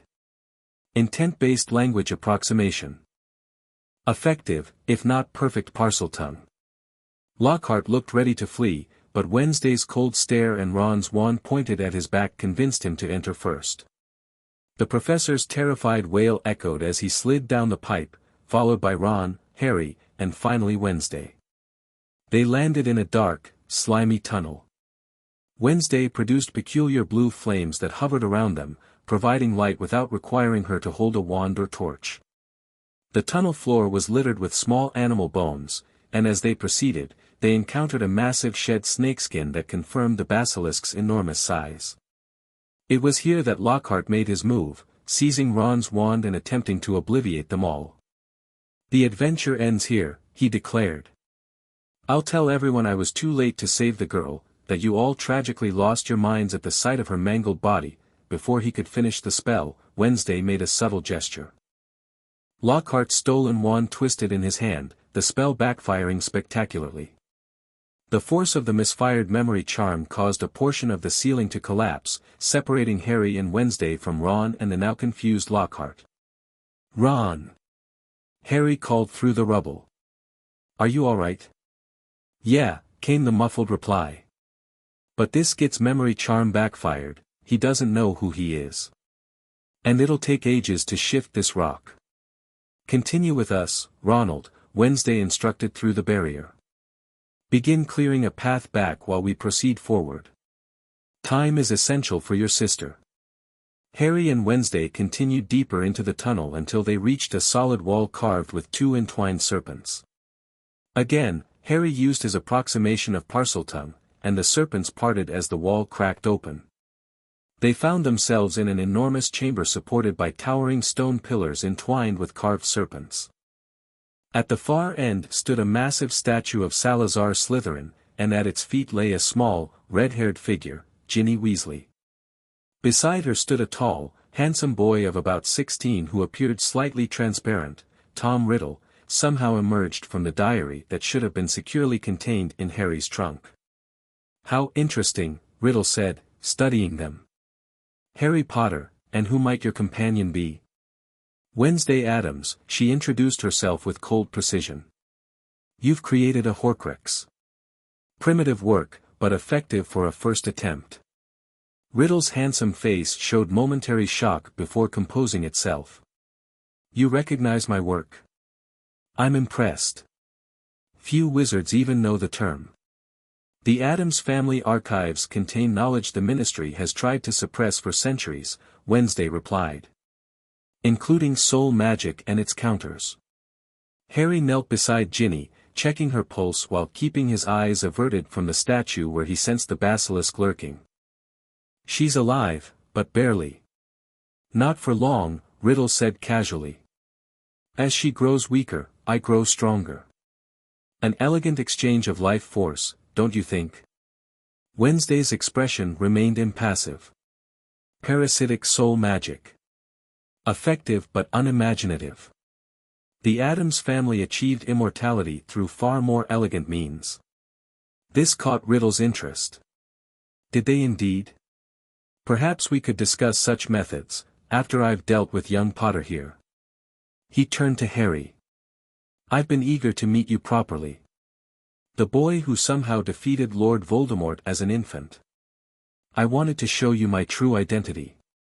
Using Ginny's wand, he wrote fiery letters in the air. "Tom Marvolo Riddle." Then he waved the wand, and the letters rearranged themselves. "I am Lord Voldemort, you see," he said proudly.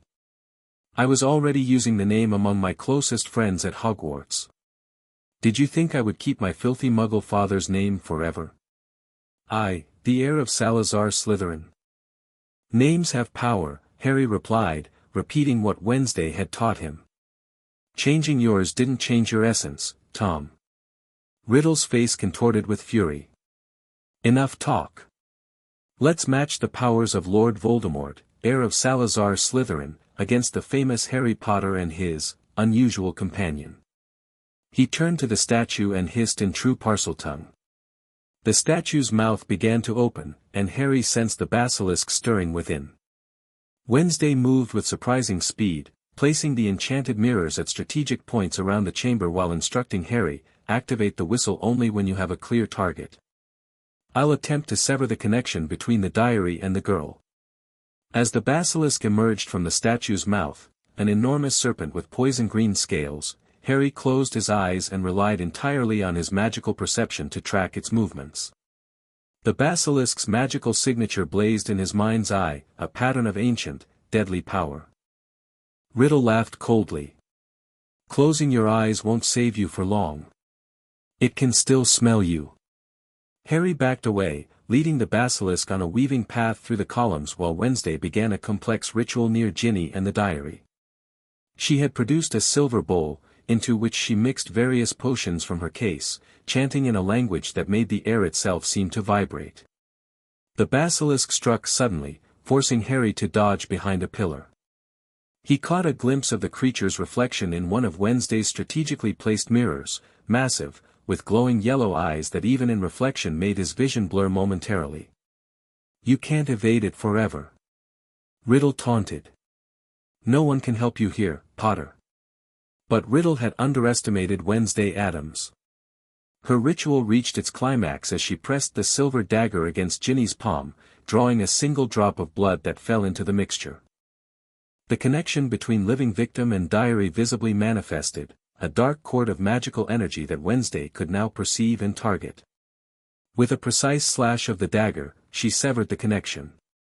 Riddle screamed in fury as his form flickered, his control over the basilisk momentarily weakening. Harry seized the opportunity, raising the rooster skull whistle to his lips. Focusing his magical intent as Wednesday had instructed, he blew a note that produced no sound audible to human ears but created a magical frequency that replicated a rooster's crow. The effect was immediate and dramatic. The basilisk convulsed violently, its massive body thrashing against the pillars. But rather than killing it instantly as legend suggested, the whistle merely injured and disoriented the ancient creature. Enraged and in pain, it lunged blindly, now more dangerous than ever. The whistle weakened it, but this basilisk is too old and powerful to die from a single crow, Wednesday called. We need to destroy the diary to fully neutralize both threats. She tossed Harry the silver dagger while maintaining the ritual circle around Ginny and the now physical diary. Harry caught it deftly, but found himself cornered as the basilisk recovered and oriented toward his position. In that moment, Harry made a decision based on everything Wednesday had taught him about confronting deadly magical creatures. Rather than continuing to flee, he turned to face the basilisk, activating his full spirit-walking perception. In this enhanced state, he could see not just the basilisk's physical form but its magical vulnerabilities, points where its ancient protective magic was thinnest. As the enormous serpent lunged, Harry dove forward instead of away, sliding beneath its massive jaws and driving the silver dagger upward into a specific point under its throat where the magical armor was weakest. The goblin silver blade, enhanced with rooster blood, penetrated where ordinary weapons would have failed. The basilisk reared back in agony, its tail whipping around and catching Harry across the chest, sending him flying into a column. Pain exploded through his body as several ribs cracked, but he maintained his grip on the dagger, now stained with basilisk blood. Riddle was screaming instructions in Parseltongue, trying to direct the wounded serpent for a killing strike, but the creature was beyond control now, thrashing wildly in its death throes. Harry crawled toward where Wednesday maintained her ritual around the diary, each movement sending waves of pain through his injured body. The dagger, Wednesday instructed calmly, despite the chaos around them. Basilisk venom is one of the few substances that can destroy a Horcrux. The blade is now impregnated with it. Harry dragged himself the final distance and plunged the dagger directly into the center of the diary. Black ink spurted from the pages like blood, and Riddle's spectral form let out a long, terrible scream as he writhed and twisted, his body dissolving until he had vanished completely. In the sudden silence that followed, the only sounds were Harry's labored breathing and the faint dripping of water from the chamber walls. The basilisk lay motionless, its enormous body sprawled across the chamber floor. Wednesday immediately turned her attention to Ginny, who was beginning to stir, and then to Harry's injuries. From her case, she produced a small vial of silvery liquid. Phoenix tears, she explained, administering 3 drops to Harry's lips. Extremely rare.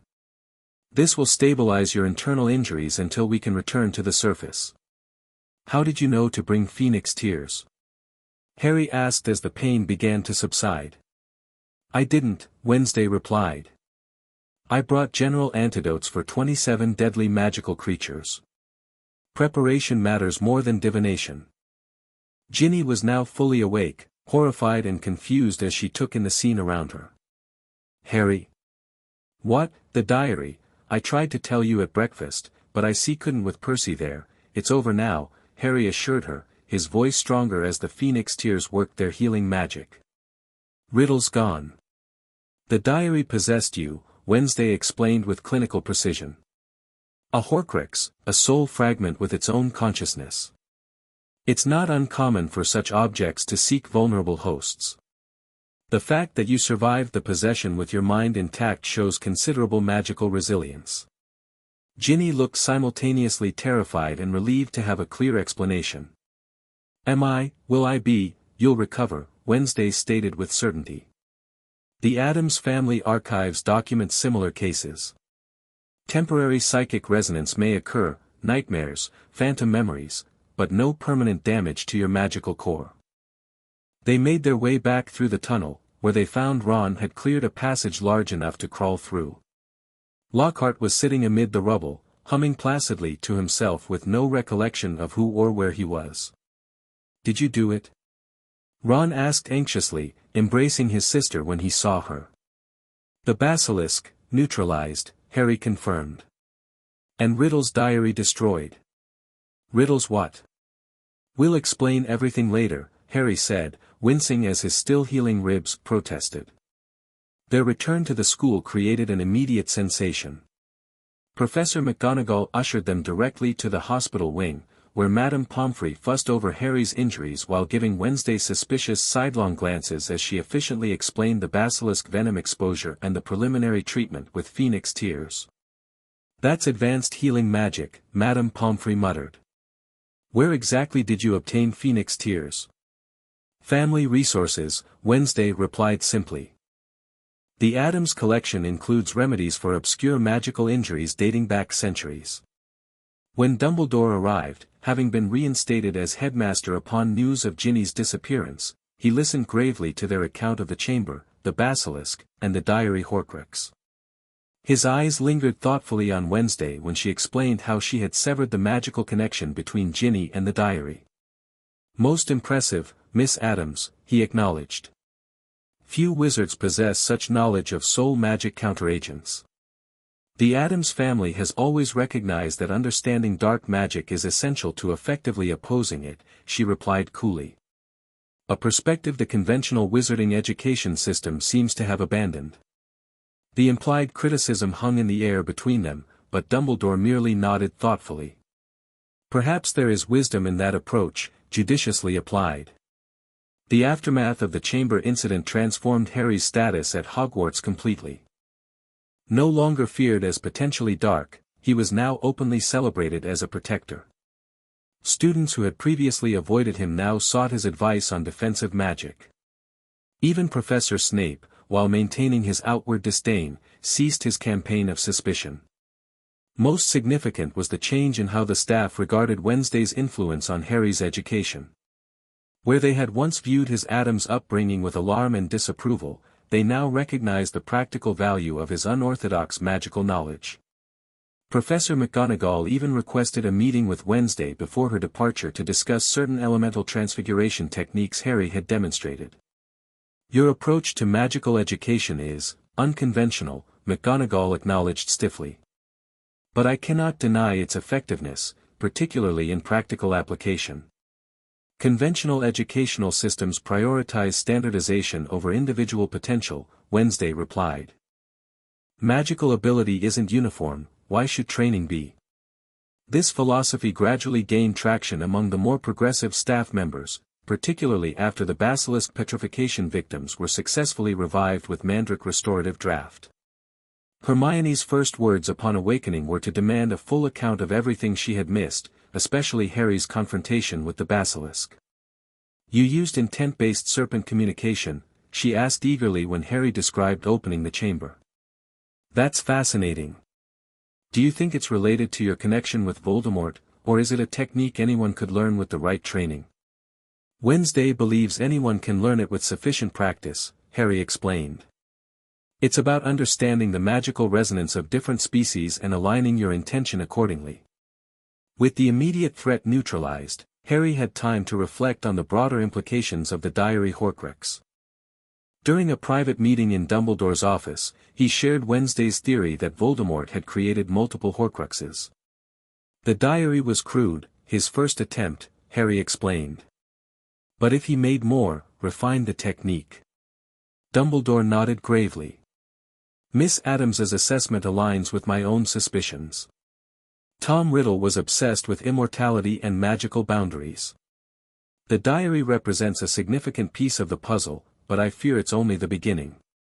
"Wednesday believes the fragment in my scar is another Horcrux," Harry said quietly. "Created accidentally when the killing curse rebounded." Dumbledore's eyes widened fractionally, the most surprise Harry had ever seen him display. "She determined this? And has been containing it?" Harry nodded. "Since I was 3. The daily meditation rituals, the protective magic, it's all designed to isolate the fragment so it can't influence me." "Remarkable," Dumbledore murmured. "I had suspected something similar but believed it too complex to address until you were older. Miss Adams continues to surprise me with the depth of her magical knowledge." As the school year drew to a close, Harry found himself in an unprecedented position.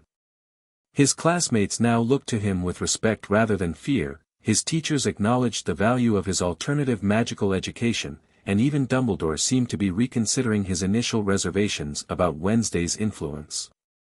On the final evening before departure, Harry sat by the lake with Ron and Hermione, discussing plans for the summer. "Mum's invited you to stay with us again," Ron said. "After you've had some time with your, family, of course." "And my parents said I could visit for a week in August," Hermione added. "If that's all right.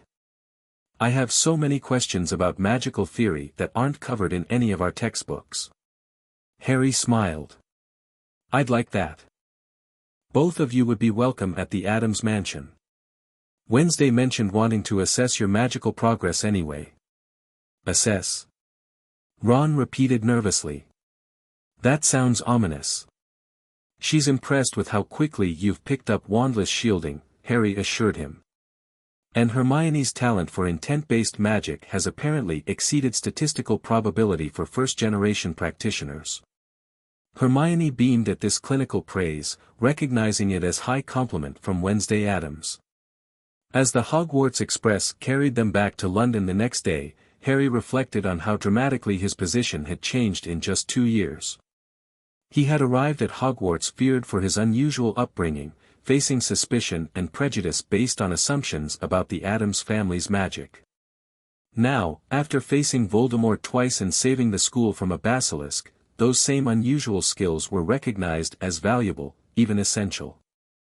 Wednesday was waiting on platform 9 3/4 when they arrived, her distinctive appearance drawing far less fearful stares than the previous year. Several parents even approached to thank her for her role in resolving the basilisk situation. "A notable shift in public perception," she observed as they prepared to depart. "Fear replaced by conditional acceptance when your methods prove useful to them." Harry nodded, recognizing the pattern. "Just like you predicted. The true test comes next," Wednesday continued, lowering her voice. "Now that we've confirmed the Horcrux theory with the diary, we must prepare for a more systematic approach to locating and neutralizing the others. The Dark Lord will not remain disembodied forever. Dumbledore suspects the same," Harry told her. "He seemed relieved that you've been containing the scar fragment all these years."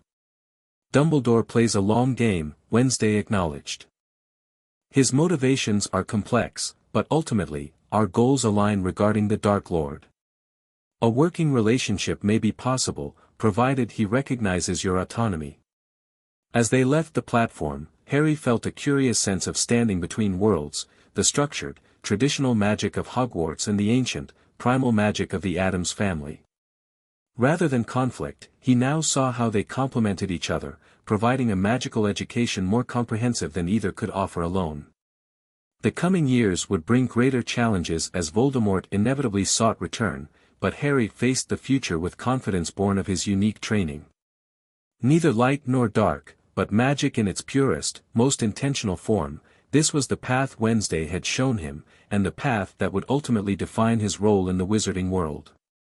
Are you prepared for more advanced training this summer? Wednesday asked as they arrived at the Addams mansion, where Uncle Fester was conducting some kind of electrical experiment that made the front gate spark ominously. Absolutely, Harry replied. What's next? Wednesday's lips curved in her rare, subtle smile. Horcrux hunting, advanced protective enchantments, and perhaps, a proper introduction to the family necromancy traditions. After all, understanding death is essential when facing an enemy who fears it above all else. Harry nodded, remembering her most important teaching: magic itself was neither light nor dark, intention, knowledge, and application determined its true nature. This philosophy would guide him through whatever challenges lay ahead, as the boy who lived continued to forge his own path between the magical worlds that had shaped him. The end. Thank you for watching this video. Please be sure to subscribe to our channel and like this video.